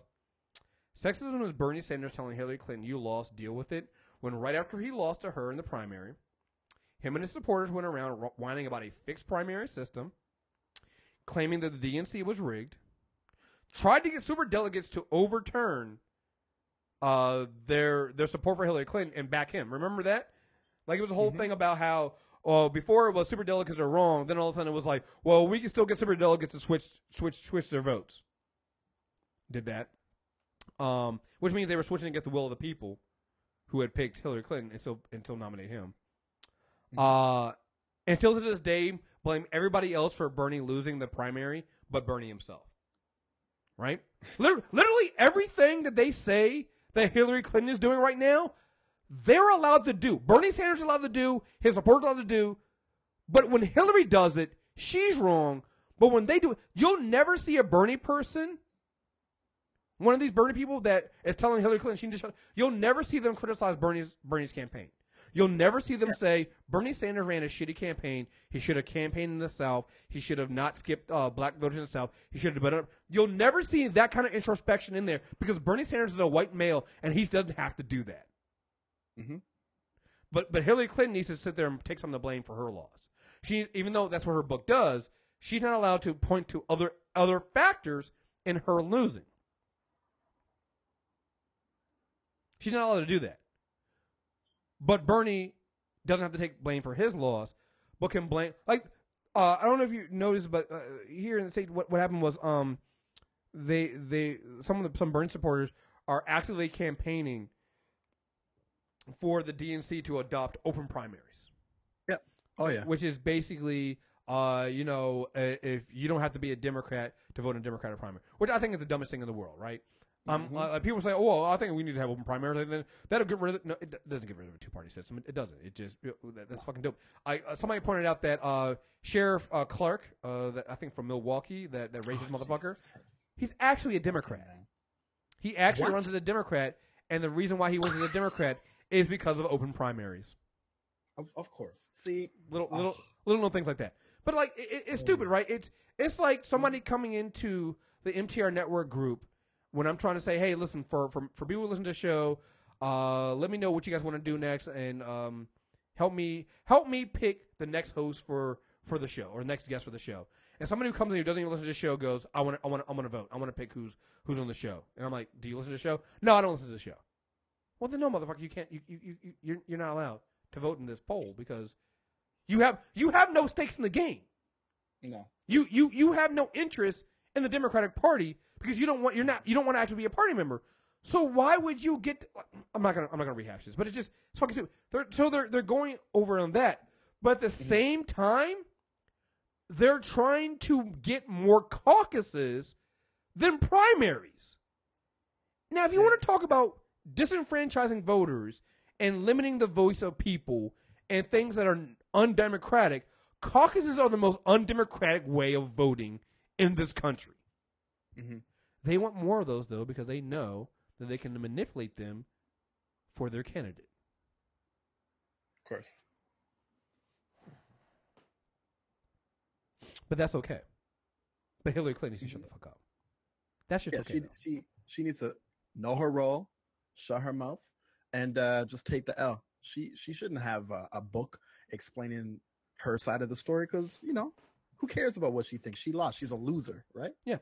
So and what always happens What's Bernie Sanders?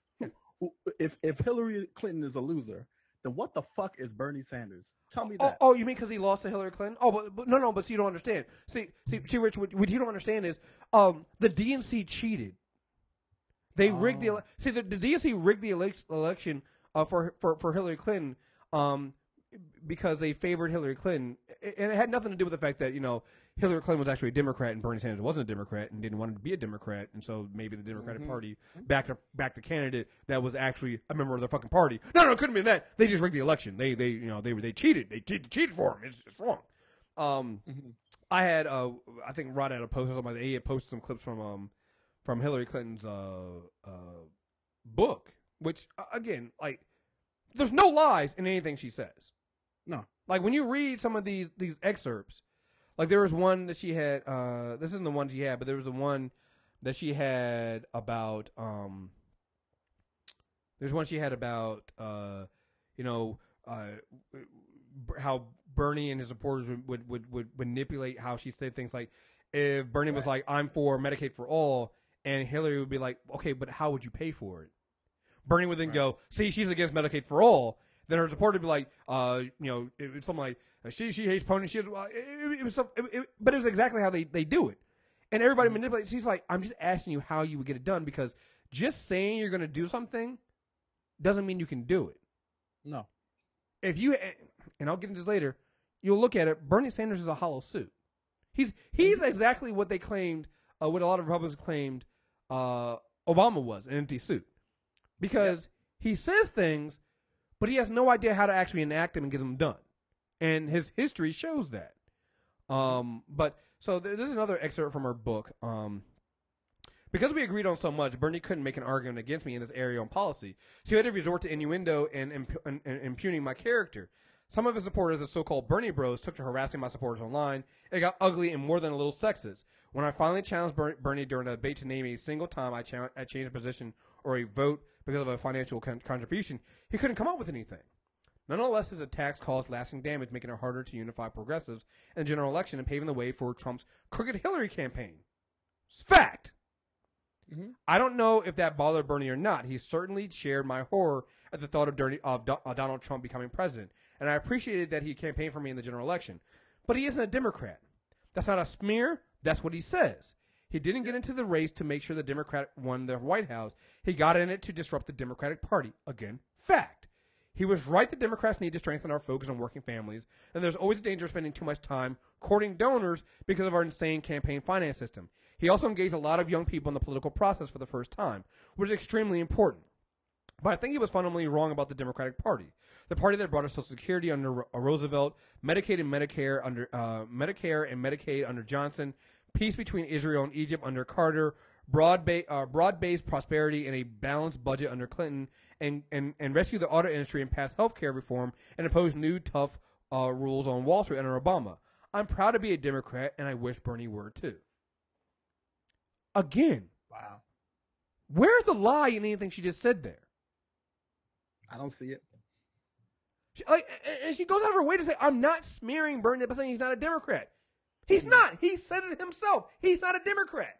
I say this all the time on Twitter. I say this all the time on Twitter. People go, well, but he caucuses with a Democrat. I'm like, but he's not a Democrat. If you ask him if he's a Democrat, he'll tell you no. I'm just repeating what he says. Yeah. And so, like, you get this thing, like, so I think I posted this, and Rod posted it, and so some guy comes in on his Facebook page, and at some point try to say something. Well, see, I think she's just not taking credit for that. I mean, she's not understanding that people didn't like her because there are vast differences between her and Bernie. And I'm like, actually, no, there wasn't. Like, they were like 93% the same. I think I talked about this on the last show where, you revealed that even like with Jill Stein, like Jill Stein was like 96% in alignment with Bernie Sanders, 91% in line with Hillary Clinton.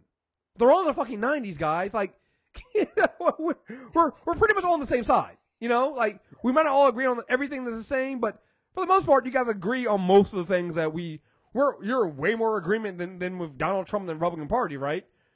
So this guy was like, those vast differences, right?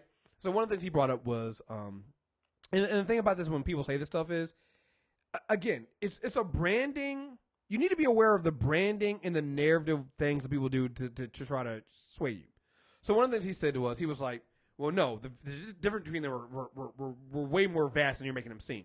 Like, Bernie wanted 25% more for minimum wage than she did. Now, when you hear that, when you hear 25% more, you're like, damn, that's actually, okay, well, maybe I'm wrong. That seems like, well, what was Hillary's problem? Like, 25% more, why didn't she? It's $3. It's $3. Bernie was hard on the 15. Hillary said she won the 12, but she also backed the fight for 15. So, like, she got the 15, she wasn't going to be mad about it, but she was like, I'm for trying to get the 12. Because I think her logic was, we can probably get the 12. Getting to the 15 at this point would probably be hard. Go for the 12, right? Yeah. Bernie and his people made that a hard line in the sand for them about her winning 12 and him winning 15. Never mind that the Republican Party is fine with it being at 7.25. All right. Hard line in the sand, vast difference. I'm like, it's $3. It's not really a vast difference. And the reason why it's not a vast difference to me is because even at 15, it's still too low. So you have people fighting over a $3 difference and a raise in minimum wage. That's still too fucking low for your average person. You know, that Eugene Johnson guy that we were just talking about, for Hurricane Irma, if he was making $15 an hour, he's still too fucking low for him to do anything. He's still going to be below the poverty line, right? Yep. So, like, why are we doing that? Like, what? Yeah. So you're going to fight tooth and nail for that? You're gonna fight tooth and nail for that. So what is that? It's 15. Yeah. All right. $15 an hour, $31,000 a year. That's still poverty, guys. Yes, it is. That's still low. That's still low as shit. Mm-hmm. Mm-hmm. So even at $15, so even $15, you're telling me it's still too low. But you're literally going to throw the baby out with the bathwater over a fight between 12 and 15 when both of those numbers are still too fucking low. Mm-hmm. But here's where the bullshit comes in at. Because literally a week after the election, and Trump is elected president, unfortunately, Bernie comes out and he does he's talking, and I want to make sure I get this 100% correct. I think I know exactly what you're going to say too. Is it the So, MSNBC? This is from he was speaking somewhere. I can't remember where he was speaking at. He's speaking at the Christian Science Monitor, sponsored a breakfast. Okay.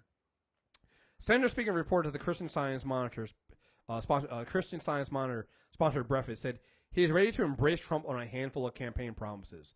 Those include protecting Social Security and Medicare, negotiating for lower drug prices, raising the minimum wage to, drum roll please, $10, imposing tariffs on companies that ship jobs overseas, and re-regulating Wall Street by reestablishing Glass-Steagall.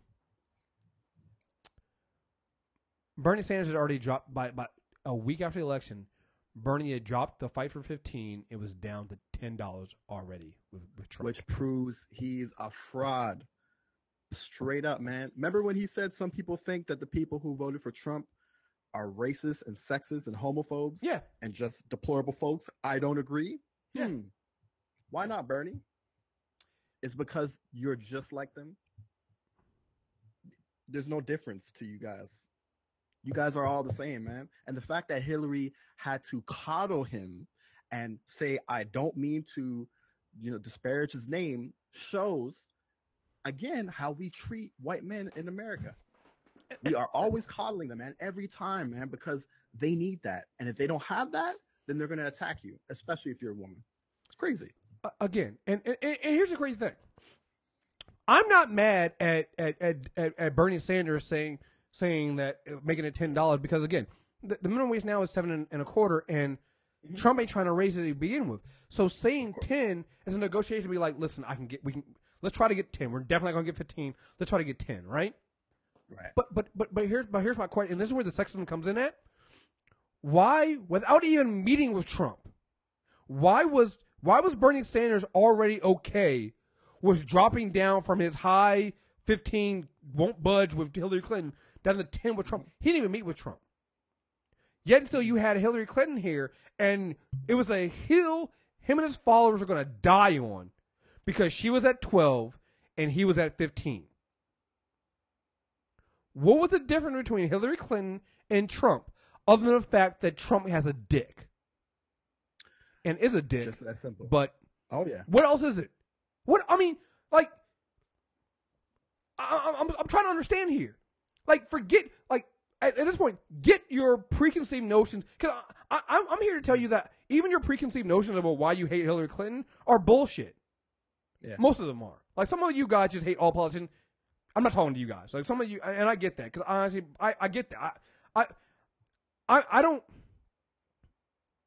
To be a politician means you're gonna do some fuck up things that people aren't gonna agree with, and I've accepted that. Mm-hmm. So I understand why some people just can't fuck with any politician. I get that, but there are people out here who like, I hate fucking Hillary Clinton. Not gonna deal with her. Fuck her. Fuck her. Fuck her. The crime bill. Blah blah blah blah.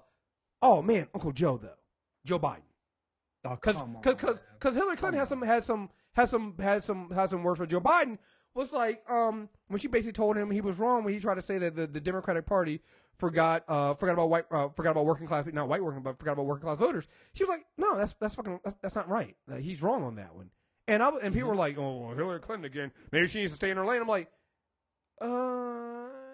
she's right. For telling the truth. Like, Joe Biden was wrong. Like, I like Joe Biden. Joe Biden was dead wrong there. He was 100% wrong in what he said. Let me see if I can find exactly what Hillary Clinton, Joe Biden. I want to get exactly what it is. So it says Hillary Clinton takes a swipe in her book, right? He said Joe Biden said the Democratic Party in 2016 did not talk about what it always stood for, and that was how maintaining a burgeoning middle class, and that was maintaining a middle class. I find this fairly remarkable considering that Joe himself campaigned for me all over the Midwest and talked plenty about the middle class. You know? And, like, people were like, oh, man, Hillary Clinton takes a swipe at Joe Biden. And I'm like, but Joe Biden swiped first. Joe Biden in December in an interview said, I don't think she ever really figured it out. And by the way, I think it's really hard for her to decide to run. Let's see. Though Biden campaigned vigorously for Clinton last year and argued in many post-campaign appearances that she would have been a great president, former vice president has repeatedly said that Clinton did not do enough to reach white working-class voters who previously voted for Democrats, but did support Donald Trump or stayed home rather than vote for Clinton. Here's the thing, guys. Like, everybody's like, oh, man, fuck her. She's right here, too. Like, Joe Biden, love Joe Biden. He's dead fucking wrong here. He's dead fucking wrong. But guess what? We're conditioned to take the word of white men over anybody else. That includes white women. Yes. And what you're seeing with Hillary Clinton is a campaign. Again, people go, the crime bill, she called people super predators. Guess who voted for the bill? Joe Biden and fucking Bernie Sanders. So the two white men who actually had votes, who actually brought the stuff up and actually did things, they got passes for it. But the woman who has no fucking vote is held accountable for what happened 20 years ago for something she said out of hand, which, by the way, a lot of other people also said. And again, not saying that it's wrong. I'm not defending what I'm not saying it was right. It was wrong. Right. But she's the only one that's wrong here. But she's the only one that had a consequence for it. And that, to me, is sexism. Just like it was racism. Like, I remember when like, Obama would do something, and I would be like, oh, no, I support Obama in this. And people are like, no, it's wrong. And I'm like, listen, I get that, but the reason why I support Obama is not because he's perfect, because he's doing better than any other president we've had before. So that doesn't make it right. You know, you guys just want to, you always hear this. You just want to be, we're not going to be free. We just keep doing and just trying to be just like the white men do. And I'm like, well, he's not being like the white president before him. He's still doing better. Maybe not as much as you want, but he's still doing better as that. And I was like, you got to be careful raising these high bars. Like, I don't believe in raising and setting a standard when it's a marginalized person getting the role for the first time. Mm-hmm. So, like, to me, you don't hold Obama to the high standard that you're saying. He can set the standard, but, like, you should not go so over the board. Like, so many people that they just hated Obama, can't stand him, he's not doing it. I'm like, all right, cool, but you do realize he's doing way better than anybody else before him did. Like that, and again, you got to realize what he's dealing with in a white male dominated society, doing pretty fucking good. And the reason why I say that is not because I think the people should be held to a lower standard. It's because I know historically, this goes back to the Ta-Nehisi Coates article. Yep. Historically, the white man that comes next is always historically held to a lower fucking standard. Mm-hmm. And you saw that with Obama. You're seeing that with Hillary Clinton and Trump. Like, Hillary Clinton and Obama got held to these high fucking standards. Trump didn't meet the baseline that previous white presidents had met. And that baseline is low. Like, the bar was low for George W. Bush. Yep. We didn't get lower. In order to combat and go up against and make sure that we never get, we weren't going to get a second marginalized person into the Oval Office, they lowered the bar so goddamn low, it's underground right now for Trump. Oh yeah. There's no line. It's been destroyed. You know, it's yep. I got some more stuff with Hillary Clinton, but I'll read the hold on a thing. I'll read some of the excerpts from the article that Ta-Nehisi wrote. Yep. It's the great one here. For Trump, it almost seems that the fact that Obama, the fact that a black president insulted him personally. The insult intensified when Obama and Seth Meyers publicly humiliated him at the White House Correspondents' Dinner in 2011. But the bloody heirloom ensures the last laugh. Replacing Obama is not enough. Trump had to make the negation of Obama's legacy the foundation of his own. And this too is whiteness. Race is an idea, not a fact. The historian Neil Irvin Painter has written, and essentially the construct of a white race is the idea of not being a nigger. Before Barack Obama, niggers could be manufactured out of Central Soldiers, Willie Hortons, and Dusty Sallies. But Donald Trump arrived in the wake of something more potent, an entire nigger presidency with a nigger health care, nigger climate accords, and nigger justice reform, all of which could be targeted for destruction or redemption, thus reifying the idea of being white. Trump truly is something new, the first president whose entire political existence hinges on the fact of a black president. And so, not suffice to say that Trump is a white man like all others who rose to become president. He must be called by his rightful honorific, America's first white president. And there's another one where he goes into kind of, more detail where he's kind of saying that, listen, like, white people lowered the bar so much because they were like, yo, if basically it was, if a nigger can do it, if this nigger Obama can do it, then any white man can do that job. Because it has to, right? Because if you're saying that Trump isn't good enough for it, then surely nobody. No. What? It's easy, right? That's Trump's whole approach to the presidency is it's easy. I watched Trevor Noah last night. By the way, look, I know a lot of people are not feeling Trevor Noah because of the whole vegan ISIS thing he did with Antifa and stuff like that. Listen, I've seen several comedians, and there's been a lot of comedians in the news for. I know a lot of people have canceled Trevor Noah. Don't. He's actually really intelligent and really good. He's gonna make mistakes. But compared to some of the other comedians we've seen, like Chappelle going on a 20-minute transphobic joke rant, Little Duval, and that shit with him. Trevor Noah's not bad, and not even close. Yeah, like his stand-up last night was actually really funny. He's really intelligent, and he actually, and maybe it doesn't come off in that case, but it's always funny to me with Trevor Noah is people always get on him when he does something wrong, but there are plenty of times when he does something right, and has really good commentary on race, and that's not when he gets attention for it. Right. But he's actually really, really, and I remember when I had Bassi on, she talked about this. His perspective is different because he is South African, and when you hear him talk about some of the stuff, it's like you kind of get why it's different, and he's learning as he goes along. You need to cut him some slack. I'm just saying that he is nowhere near as problematic as people make him seem. Like, it's nowhere near. He's way more woke and understanding of race than people think he is. But one of the things he said about Donald Trump last night, he was like, yeah, Donald Trump, he wants to be president. He doesn't want to do president.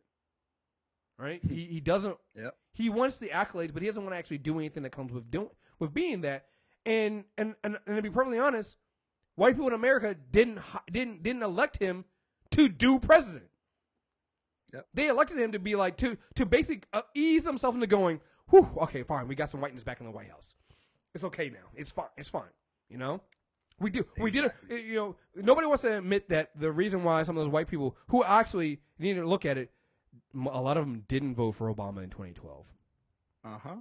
That's something that's always ignored. They didn't vote for Obama in 2012. But a lot of them, they did it because, now I can say that I'm not racist because I voted for a black guy. But that's enough of that.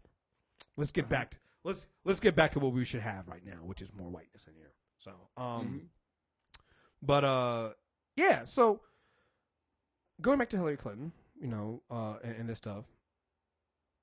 Here's another little thing too that's always interesting to me. So everybody dreading Hillary. I've seen things like, why is she doing this book tour now? This doesn't make any sense. This is ridiculous. Why can't she just go away? Mind you, her book is coming out in the next couple weeks. It's already been out. It's almost been a year since the election. I remember. I'm old enough to remember when right after the election, when Trump was sworn in, that everybody was begging and asking where Hillary Clinton was and why didn't she say anything? Why didn't she do anything? Then she shows up. It's shut the fuck up, bitch. Go back to your hiding place. Yep. Huh. Interesting. But here's the interesting thing about the book tour. So, she's waiting a year. You guys do know that Bernie Sanders was on book tour during the election, right? Yep. But that's cool. Our Revolution, that's his book. He was on book tour, guys. Please. He was on book tour before the election. Again, when you see these articles of Democrats are fearing of Hillary Clinton's book tour, and they're wondering why now. It's divisive. It's doing this. It's doing that. Right? You've seen all these headlines. You read those headlines. It's ridiculous. Let me see.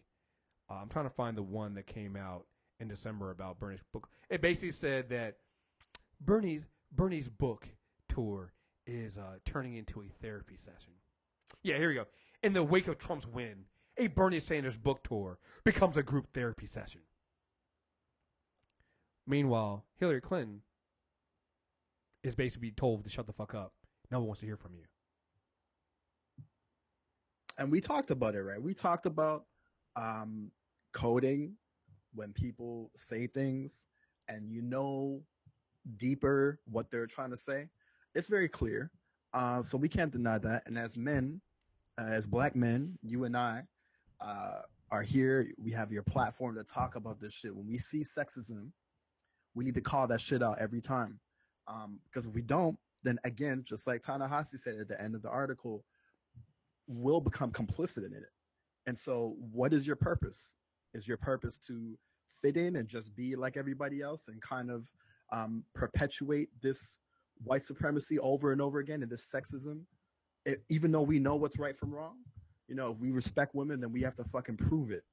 And in this example, like you said, it's the perfect example of the dichotomy between how we treat and coddle white men and how women, in the end, will always get the shorter end of the stick. And it couldn't be more clear than with the example you gave. So fuck Bernie Sanders. I don't want to hear any more about people coddling him and giving him slack for just existing as a vile human being who always will perpetuate this.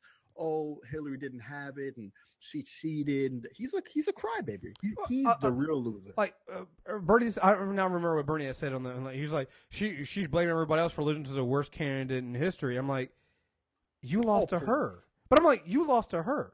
And let's not forget that, like, factually, we know that she was going up against Bernie Sanders and his people that were bitter because she beat him. She was going up against Russian influence, and Putin, which we know for a fact was happening.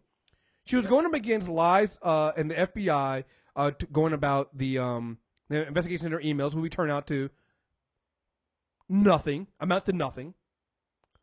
And then she was going against Donald Trump. So again, the whole idea of, you know, when you're a man or a woman, I mean, when you're a black person or a woman or a person of color and a woman, you have to be twice as hard, work twice as hard as, or 3 times as hard than the white man that you're going up against. She literally was beating up. She's literally taking on three to four different people at the same time. Yeah, it wasn't to say that it was just Donald Trump she was up against is a complete misread. Like somebody did an actual. I wish I could find it. They actually did a breakdown of the coverage in the media over Clinton's emails versus something like Trump actually saying on video, grab women, admitting to sexual assault. Yep. Mm-hmm. And it was absurd. Like, people were like, even during that time, people covered the emails more than Trump admitting to sexual assault. Like, so to sit here and go, oh, she needs to just suck it up and deal with it and not call out the fight. Like, she called out at one point the New York Times, which the New York Times coverage of her during the election was abysmal. Yeah, They kept going after the emails, which we know now turned out, like, again, take Hillary Clinton out of this, all right? Forget Hillary Clinton for a minute, because I want people to understand that I'm not upset about this stuff because Hillary didn't win. Well, kind of I am, because like, we would definitely be better under Hillary Clinton than Trump. But I'm looking at this from the future as like, people are like, I want Kamala Harris to run. I'm like, you want a black woman? You saw what they just did to a white woman. You want a black woman to run? What do you think they're going to do? Like, are you? This is why This is why we need to call it the sexism. Because again, we called it the racism with Obama. If you don't call it the sexism here, you're going to face the same problem. But again, forget Hillary Clinton right now. Ask yourself this, because we've had 7 to 8 months of Trump, and every week there's some new revelation coming out. Like, I think the recent one was that Donald Trump Jr. Definitely did seek to get information from the Russians about Hillary Clinton to dig up dirt. The devil and people in the campaign knew about it. Like, this is big. I want you to ask yourself this now. Imagine if the New York Times and all these media outlets that are reporting this stuff the last 7 months, imagine if they had done the same kind of reporting and digging around and looking into this stuff in 2015 and 2016. Come on. Because what you find when again, forget Hillary Clinton at this point. Just think about the Donald Trump stuff. When you look at what the stuff is, you find that the Trump campaign was so incompetent, they weren't hiding this stuff. No. It is out. They were saying it in email. It is so fucking blatant. This is not trying to dig up dirt on something. It's literally going, oh, so they did do this? Oh, and so you have the emails? You say, oh, I don't. It's there. It's in. They did it in plain sight, but everybody was so focused on digging into Hillary Clinton, they ignored the 300 fucking pound elephant in the room, sitting there going, oh well. Tell me that's not sexism.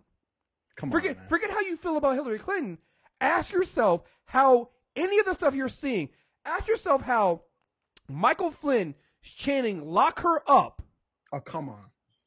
Was able to do that with his fucking background. Ask yourself, like, there came out that Jared Kushner and Ivanka owe so much fucking money, and we're literally like they were hemorrhaging money, and they were going and they owe so much for. How did he get a? All of this stuff is there. Yep. How did any of it get missed? If it's not because the coverage was so sexist that they focused on the woman in the race to tear her down while ignoring the guy who is literally flaunting it out there. Right. Like, it's there. But again, I want to help people out. Again.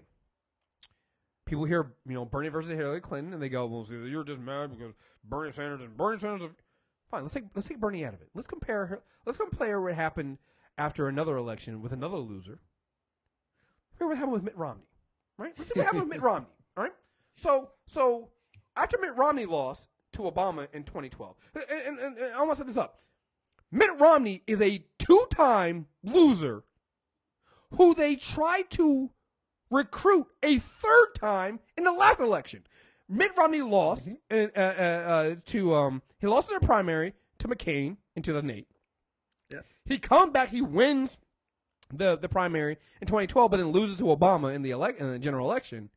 Then in 2016, some of the GOP members tried to get Governor Romney to come in and right the ship, and he came in and had that scathing, press conference about how Donald Trump isn't a real Republican. All this 3 times, and he lost 3 times. They're telling Hillary Clinton to shut the fuck up and go away. We never want to hear from you again. Mitt Romney lost 3 times. He was given 3 and nobody told Mitt, hey man, shut the fuck up and go away. Nobody was here for you. They recruited him 3 more times. All right? The ultimate loser, man. The ultimate loser. Ultimate loser, but it's okay when he does it. It's fine when he does it because he's a white man. All right?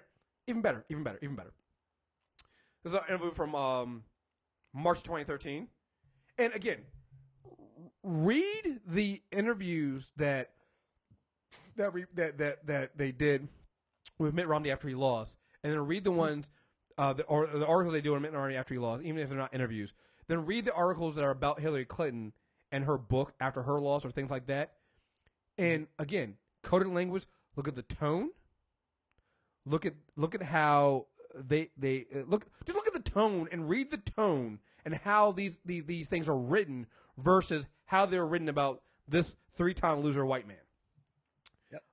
So Romney in an interview assigns blame for election loss and criticizes Obama. 117 days later, Mitt Romney still isn't over it. Making his first public comment since losing last November's presidential election, Romney appeared mystified still that the country didn't see things his way. He went on the attack against President Obama during a wide-ranging interview on Fox News Sunday, as if the Republican hadn't lost a beat since giving his last stump speech. Explaining the defeat, Romney and his wife spread the blame around, spread around the blame.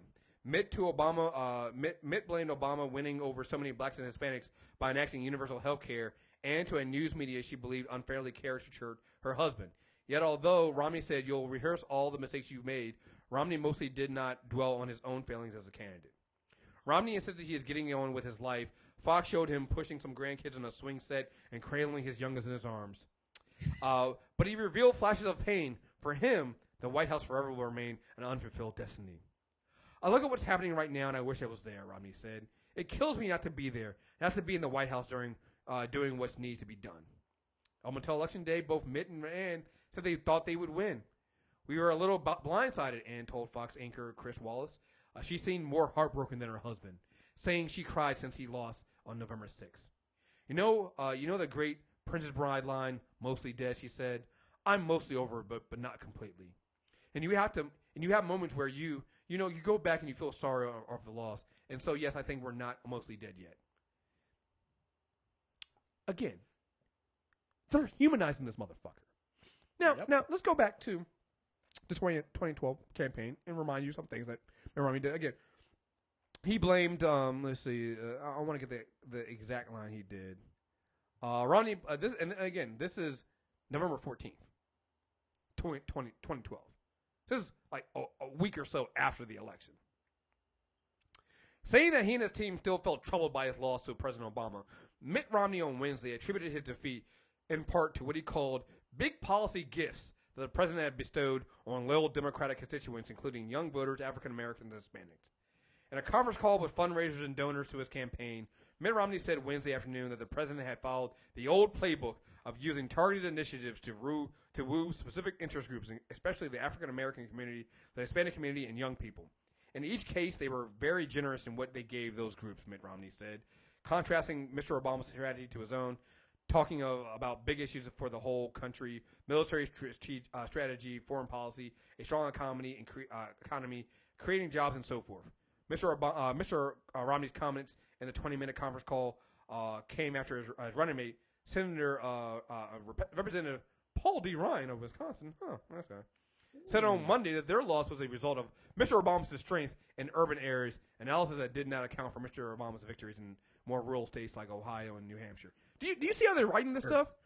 Like, I heard that word urban. I know what that means. It's very well. To be honest, that was Paul Ryan's word. Paul Ryan said urban because they had quoted it. But of course he did. But fuck that guy. But the way this article they're written very almost soulless. Like there's matter of fact. Well, this is what he said. This is what he did. There's no interjection of, to make you seem like Romney is wrong in anything. Like, even though he is, he's being an asshole. He's being racist. None of that. But then let Hillary Clinton, like I said, when I read this stuff about how Hillary Clinton spoke out about how Joe Biden was wrong in saying that they abandoned white working class voters. It's like, that's fucking wrong. They're just like, oh, she's hitting back. She's doing like it's when you read the headlines about excerpts from Hillary Clinton's book, it's like Hillary hits back at Bernie Sanders. Hillary attacks Bernie. Like, they're using language because they know that you have to make aggressive women, successful women are undesirable. Yeah. Not. That's not my belief, but that's just what they've done. They've done study on this shit that men feel intimidated by aggressive, strong women, and so what they're 100%. Doing is they're using the language to make you already feel your guard's already up when you read that headline. Your guard is already up when you hear Hillary Clinton is attacking. Oh, what? This is wrong. But they don't do that with Mitt Romney. It's very soft toned.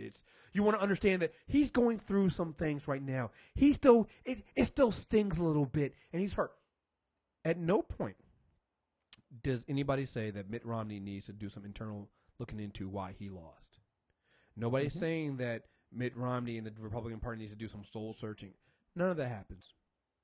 But when Hillary Clinton does it, it's wrong. Like, again, this goes beyond just Bernie Sanders. This is what they did. Like, no other white man who lost gets treated like this. No. Like Hillary Clinton's getting treated. No. It's fucking ridiculous. It's fucking ridiculous. Chris, I'm telling you, that coddling, man. I see how, was it Maggie Haberman? Oh, yeah. She's the worst. She'll hear a Trump speech, and she'll be like, yeah, see, that was what I call presidential.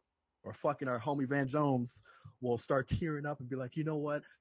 He's taking accountability. He's turning into what we need. We need this to unite the community, etc. I want everyone to hear what I have to say, okay? Because this is the key, and Chris put it up perfectly. Hillary Clinton, she was facing a insurmountable task. This was, like you said, it wasn't just Mr. Orange. It was so many factors coming her way to belittle and to denigrate her entire existence, and it worked. So if you want to be honest about what happened, cool. But if you want to continue to act like this shit didn't happen, then fine, you can continue on. But we're talking about what really happened. And the fact of the matter is, America was not ready for a woman, a strong, powerful woman, to be in charge of the nation. Just that simple. There's nothing else you got to say. It is sexism. It's a whole bunch of factors, but that's the main thing. So if you want to kind of go all around, you don't have to waste your time with that. That's the fact, and that's why we're here today. Look, I love Obama, but he's still a man. And yes, he's black. Exactly. But what you have to, and again, I'm not saying that white women definitely do have some more privilege over black people, even black men. But what you have to understand is when you have a woman running, you not only just get the white male sexists who are upset at the white woman running, you then also get the black male sexists. Of course. Who are then, and then you still get, and people go, well, what about the 53% of white women? Again, because of sexism and because of the way sexism has been in this country and the way it's dealt with, there are a lot of women who are also sexist. I can't really call them sexist because they don't have the power, but they are sexist enablers. Yeah. And that's where that comes in at, because I tell the story all the time. My mom in 2008 didn't vote for Hillary Clinton in the primary because she didn't believe a woman could be president. And I'm like literally on my way to voting for Obama in the primary, and I had to stop, and I'm telling my mom, I'm like, wait a minute, Mom. That doesn't make any sense. Why can't you vote? Well, she's for gay marriage, and I'm like, yeah, but so kind of is Obama too. They kind of agree on this. Like, they're a little bit different, but he's like he is too. And then she finally just said, well, I just don't believe that a woman can be president. And I'm just like, oh my God, but you're a woman. And that's when it hit me. I was like, yeah, that's something. That's another one of those things that have been so ingrained into our culture, our patriarchal society, that even women will agree with it. You'll see it all the time. You see it all the time. Like white men love using women to attack. It's the same thing that happens when you. I'll call it, even though it didn't start with him, but he's in the news now. It's the Jason Whitlock effect. When you want you're white and you want to go at Colin Kaepernick, but you know you'll get a lot of hate for it. So you know what you do? You find an Uncle Tom to do it. Mm-hmm. And so what you get here is you're getting the Aunt Sally. You're getting the Aunt Sallys out here who are going to attack women's issues for you. That's got your Betsy DeVos out here who's like, that's the thing too. So people will sit there and go, well, it can't be sexist because Trump has all these women in his campaign. Look at these women who are conservatives, but literally look at these women who are conservatives. You have Ivanka Trump, who's like with her dad, who caved on and supports his not requiring companies to report on equal pay for women. You have Betsy DeVos, who now is rolling back and doing serious damage to Title IX and reporting on campuses, reporting sexual assaults. You have Sarah Huckabee Sanders, who comes out here and literally just lies. And it's not a mistake that when you get female press secretaries for Republican presidents, because they think that putting a woman in front and putting a softer face on it makes her lies better. Nicole Wallace is the same thing. Yep. Like I'll never forget Nicole Wallace. I'm like, you did a lot of press stuff for for George W. Bush. You would just lie out you lie at the fucking side of your neck. Sarah Huckabee Sanders literally comes up there and lies every fucking day. Mm-hmm. She does that. Sarah Palin. I want to interrupt, but by the way, where's our homegirl, Miss Conway? What's she up to? I haven't seen her in a while. Is she? She's still around? No, she's still around. Kellyanne? Every now and then they'll put her on. Same thing though. Republicans use their women as shields, as human shields. Yeah. Against this stuff. And so the only way for these women to get ahead is to literally back the patriarchal and the sexism policies of these white men. That's the way. That's their way of head. It's the same way of like why you saw all those black pastors trying to get in with Trump. Their way of success is to literally sell everybody else. But and again, this is beyond just Hillary Clinton. You're going to see this again. People go like, I saw somebody go, well, this is wrong. You know, a lot of Bernie supporters, they would have voted for Elizabeth Warren. I'm like, no, they wouldn't have, because they would have voted for Elizabeth Warren as vice president to Bernie Sanders. Because I remember when Elizabeth Warren came out and backed Hillary Clinton. Again, it shows you the practicality of some of the people, right? Elizabeth Warren is not the great friend of Hillary Clinton, but she was like, yo, she's our best chance to win. Because on paper, people go, and I'll get into what I was going to say about Elizabeth Warren in a minute, but let's not forget, on paper, when you list out accomplishments, and again, not saying she's perfect, because none of these candidates were perfect. They all had things against them. On paper, Hillary Clinton was the most qualified candidate for president we've ever fucking seen in our lives. Even Obama said it. So ever. If you want to act like he didn't, he did. Even he said that shit. Ever. There's not been somebody as qualified as Hillary Clinton. And people still go, well, you know, this is what the DNC gets for trying to crown a... Yeah, because here's the thing. It goes back to the Kathleen Kennedy thing. $3 billion in 2 films. Yeah, motherfucker, I'm going to crown her. Whatever she wants, I'm going to go with. Why? Look at her credentials. Mm-hmm. So when you look at Hillary Clinton, you're like, and also, let's not forget, until the targeted campaign against her, Hillary Clinton was actually a popular Secretary of State. Yeah. Something that gets underreported. People go, she was the most unlikable candidate in history. I'm like, not until the Russian campaign to smear her happened. Mm-hmm. Because before then, she was in the 60%. She was super fucking high. She was one of the most likable she was one of the most likable and favorable politicians at that time. Mm-hmm. So, again, it goes into the whole thing about, because, you know, the whole crooked Hillary thing and how corrupt Hillary was coming from the Bernie camp. It's like, if you target somebody with a smear campaign to dirty them up, and then they end up losing because of that, you are partly responsible for that because you had hand in that.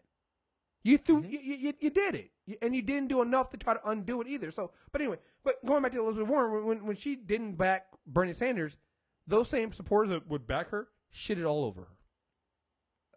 Shitted all over her. Kamala Harris has already been attacked. And it's funny because people are like, see, the DNC hasn't learned yet. They're already trying to crown another candidate. Oh, you mean like you're doing with Bernie? Because it wasn't there an article that came out that said Bernie Sanders is the front runner for the Democrats for 2020? 4 years in advance. You've already crowned Bernie Sanders at the future of the party. But God forbid...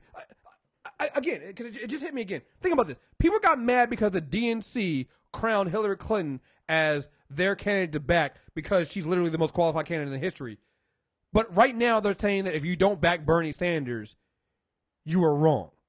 You're doing the same thing you just said the DNC did, but you're doing it 2 years before the DNC even thought about doing it. But it's okay because it's a white man. Mm-hmm. Only reason why, man. Sexism, guys. It's like, I don't know how to say it. And again, this is not about bringing up old things and trying to, not wanting Hillary Clinton to be a white savior. This is pointing out the fact that literally this is sexism. And this is what's going to keep any other woman, and unless you come out and fully shut it down, don't keep any woman from being a fucking president. Yep. You're literally seeing this shit happen. And, you know, if you want to talk about, like everybody else gets, again, every other white president before them who lost, get to talk about why they lost and avoid taking blame. Like none of these white men do it. But everybody's telling them, you need to take full responsibility for your loss. You can't talk about all this other stuff that there's literally a Russian interference investigation going on right now. Mm-hmm. It is literally happening. And they're finding out shit. Like, again, they just came out and found out that fucking Eric Trump and, I don't know if it was Eric or Donald Trump, one of the motherfuckers, because they're all fucking evil, they were all in on it. They literally found, so you when you sit there and go, on the one hand, she's blaming other people, she needs to blame herself, Russian interference didn't have anything to do with it.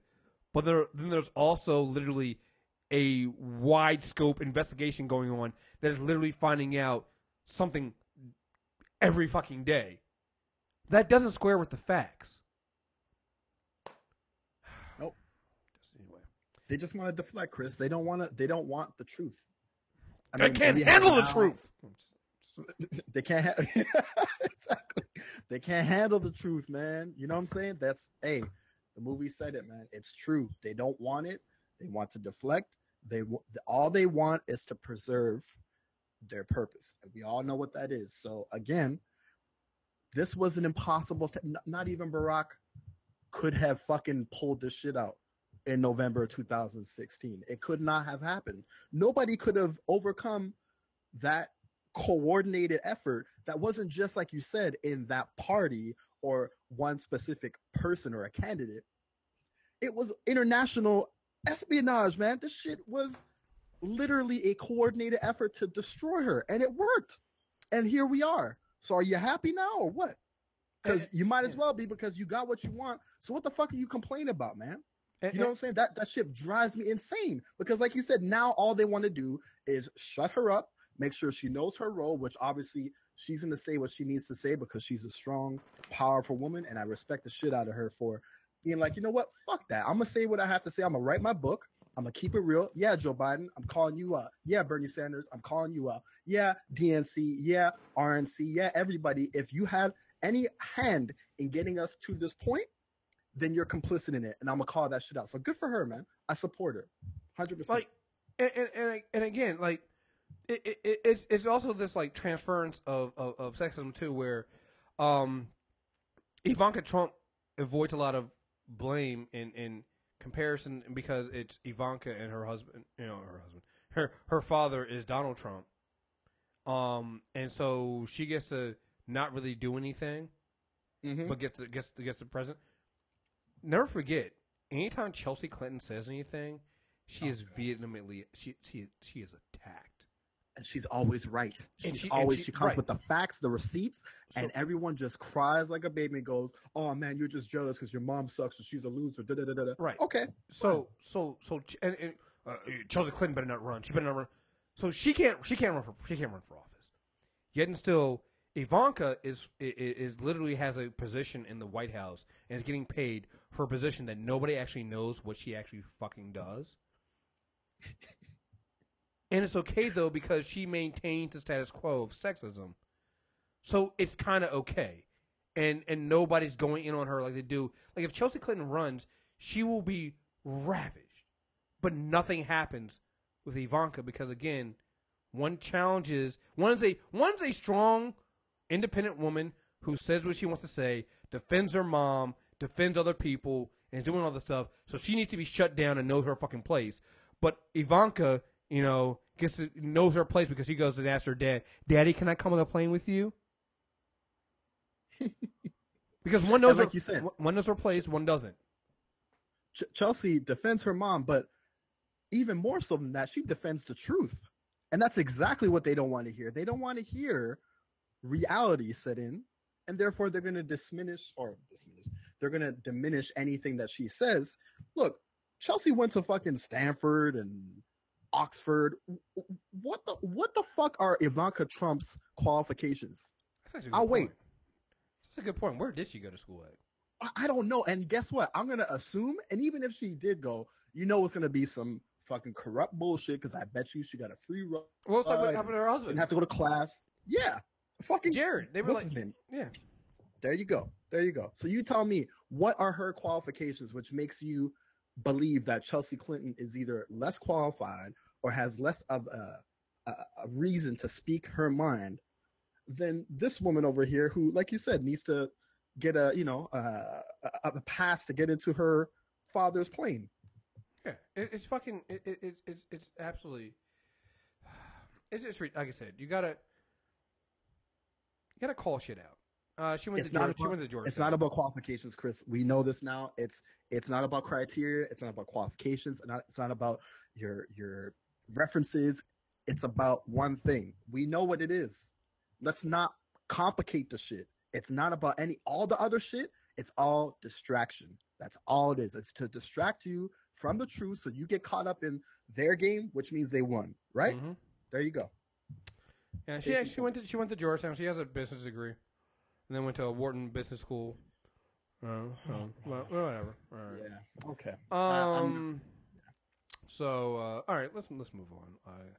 Yeah. Some other stuff. The show went longer than I thought, and I got to get ready to roll out of here. Yeah, so I'm gonna skip over the Michael Bennett stuff. I'm pretty sure that it's gonna DPOM's got us covered on that for the unanimous decision. But just again,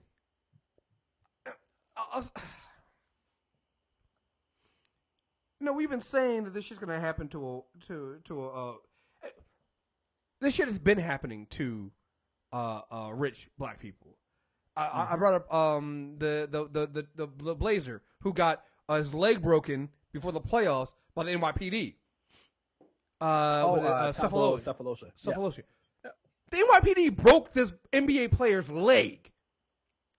Mm-hmm. In police brutality, nothing happened. So when I see people go, well, you don't know if Michael Bennett is telling the truth and if the cop really did put his gun to his head and say, I'll blow your fucking hell. Who really knows what happened? Yeah. I'm going to go inside with the football player in this one because we've seen police officers do this shit. And also, they had, again, I'm not going to get too much into it, but they sent their fucking bullshit ass letter saying that they wanted the NFL to investigate Michael Bennett for these things. And they're so fucking, he's wrong, whatever. So for those who don't know, Michael Bennett was the reason why he didn't make it to the Mayweather McGregor fight was there was a gunshot outside of this or maybe even inside this casino. He ran out. Mm-hmm. Police arrested him, stopped him, took him down to the ground, put his hand behind his back, put a gun to his head, said, I'll blow your fucking head off. So they realized that they actually had Michael a fucking professional football player. They let him go with no charges. So the police are saying that, well, we thought he could have been the suspect. And I'm like, he was running. I'm like, so here's the thing. When I hear gunshots, I'm going to run. Thank you. Because you damn if you do, you damn if you don't, right? Because if you hear gunshots and you run, you could be a suspect. If you hear gunshots and you don't run, one, you could be shot. Two, I'm probably going to think the person who's not running is a guy that's suspicious, right? Because the normal behavior is to run. So if everybody else is running, and I see this one guy casually strolling around, I'm going to go, that guy's up to something. So it's like you're damned if you do, you're damned if you don't. So basically just say, we saw a large black man and we thought we racially profiled him. Just be honest. Just be honest. It's racist, but at least you're honest. And that makes more sense than, oh, well, no. I mean, we just did our jobs and we just, no, you didn't. Because if you did your job, you would have stopped everybody who was running. Mm-hmm. And not just that, but then to be like, okay, not only are we not going to be honest, but we're going to ask the NFL to investigate him and his background. That's how we're going to react to this situation where there's fucking video and everything has been corroborated in the video. Everything he said is right, as per usual, right? But they came back and said, you know what? Not only are we not going to take accountability, but we want you to be investigated. We want you to be looked after because we want to know what you're about. Maybe you're, prone to violence and maybe you hit your wife or whatever. I'm sure they're going to do whatever they can to smear his name. And now the guy probably feels like he has more of a target on his back as if he didn't have one already. He's already a fucking Super Bowl athlete. And now he's probably going to think, you know what? The cops are out for me now. No matter where I go, it could be Las Vegas, wherever. They're going to figure that I'm someone who's going to try to fuck with them. All I want to do is survive. Yep. That's it. Yep. So, so fuck them for that. So, all right. Let's move on. Let's get a great moments of white privilege in here, and then we'll do a Black Woman shout out. So, let's get that beautiful bean music going.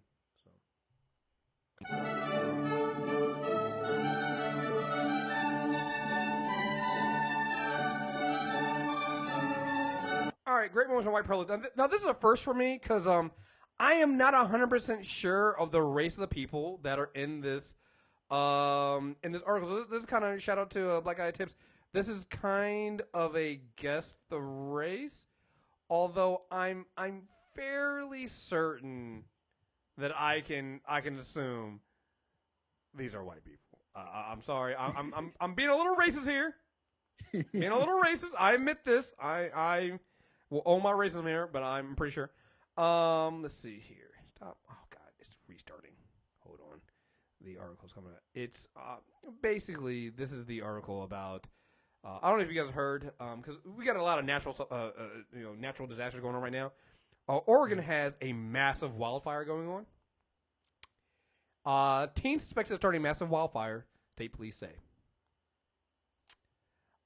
And let's see, there's a 31,000 acre forest fire going on in Oregon State Park. And it's Oregon State right now. Oregon State Police have identified a teenager they believe that started the raging Eagle Creek fire that has now merged with another fire, burning around 31,000 acres, forcing hundreds of residents to evacuate. A 15-year-old boy from Vancouver, Washington, is suspected of igniting the blaze, said police, who did not want to release the boy's name. It is believed he and others may have been using fireworks, which started the forest fire along Eagle Creek Trail. The suspect was contacted by law enforcement in the parking lot of the trailhead and cooperated with the investigation. No arrests have been made or formal charges filed so far. That's where the white privilege comes in at. Police want witnesses or people who heard firecrackers or other explosions on the trail to come forward. Authorities say they might have been in touch with the teen's companions. We are very confident we have the correct. This is just. I don't know if this is the one I have it in there, but it does have this in there. So what happened later on? Liz Fitzgerald, who lives in Portland, told CNN, but an encounter she had at the time. Time and place, authorities said the fire started that may offer some clues to its origins. Fitzgerald was on Eagle Creek Trail on Saturday afternoon, hoping to beat the heat by heading out to Punchbowl Falls, a waterfall at the end of the trail, he said. When around about 1.5 miles in, Fitzgerald encountered a group of teenagers, one who she saw throw a smoke bomb, she said. He lobbed it casually into the canyon, she said, adding the other teens were recording the video. Do you realize how dangerous that is? Fitzgerald said as she asked the teen, mentioning a nearby wildfire and how dry the area was. Fitzgerald then noticed smoke coming out from where she believed the object landed. She said, a girl with the group said, "Oh shit," and then they continued down the trail. Yeah. So this is how the way that Miss Fitzgerald reacted. Another reason why I don't believe these are white people. I mean, these are black people. Definitely white. Sorry, just going. I'm sorry, I'm going with it. Just the idea that you start a forest fire that is now ravaging 31,000 acres. That's amazing, man. And you haven't been arrested. Of course, he's a minor. He's 15, so of course we can't release his name. Oh, but I'm pretty sure if he was over 18, they probably would have done their best to keep his name in secret. I'm pretty sure.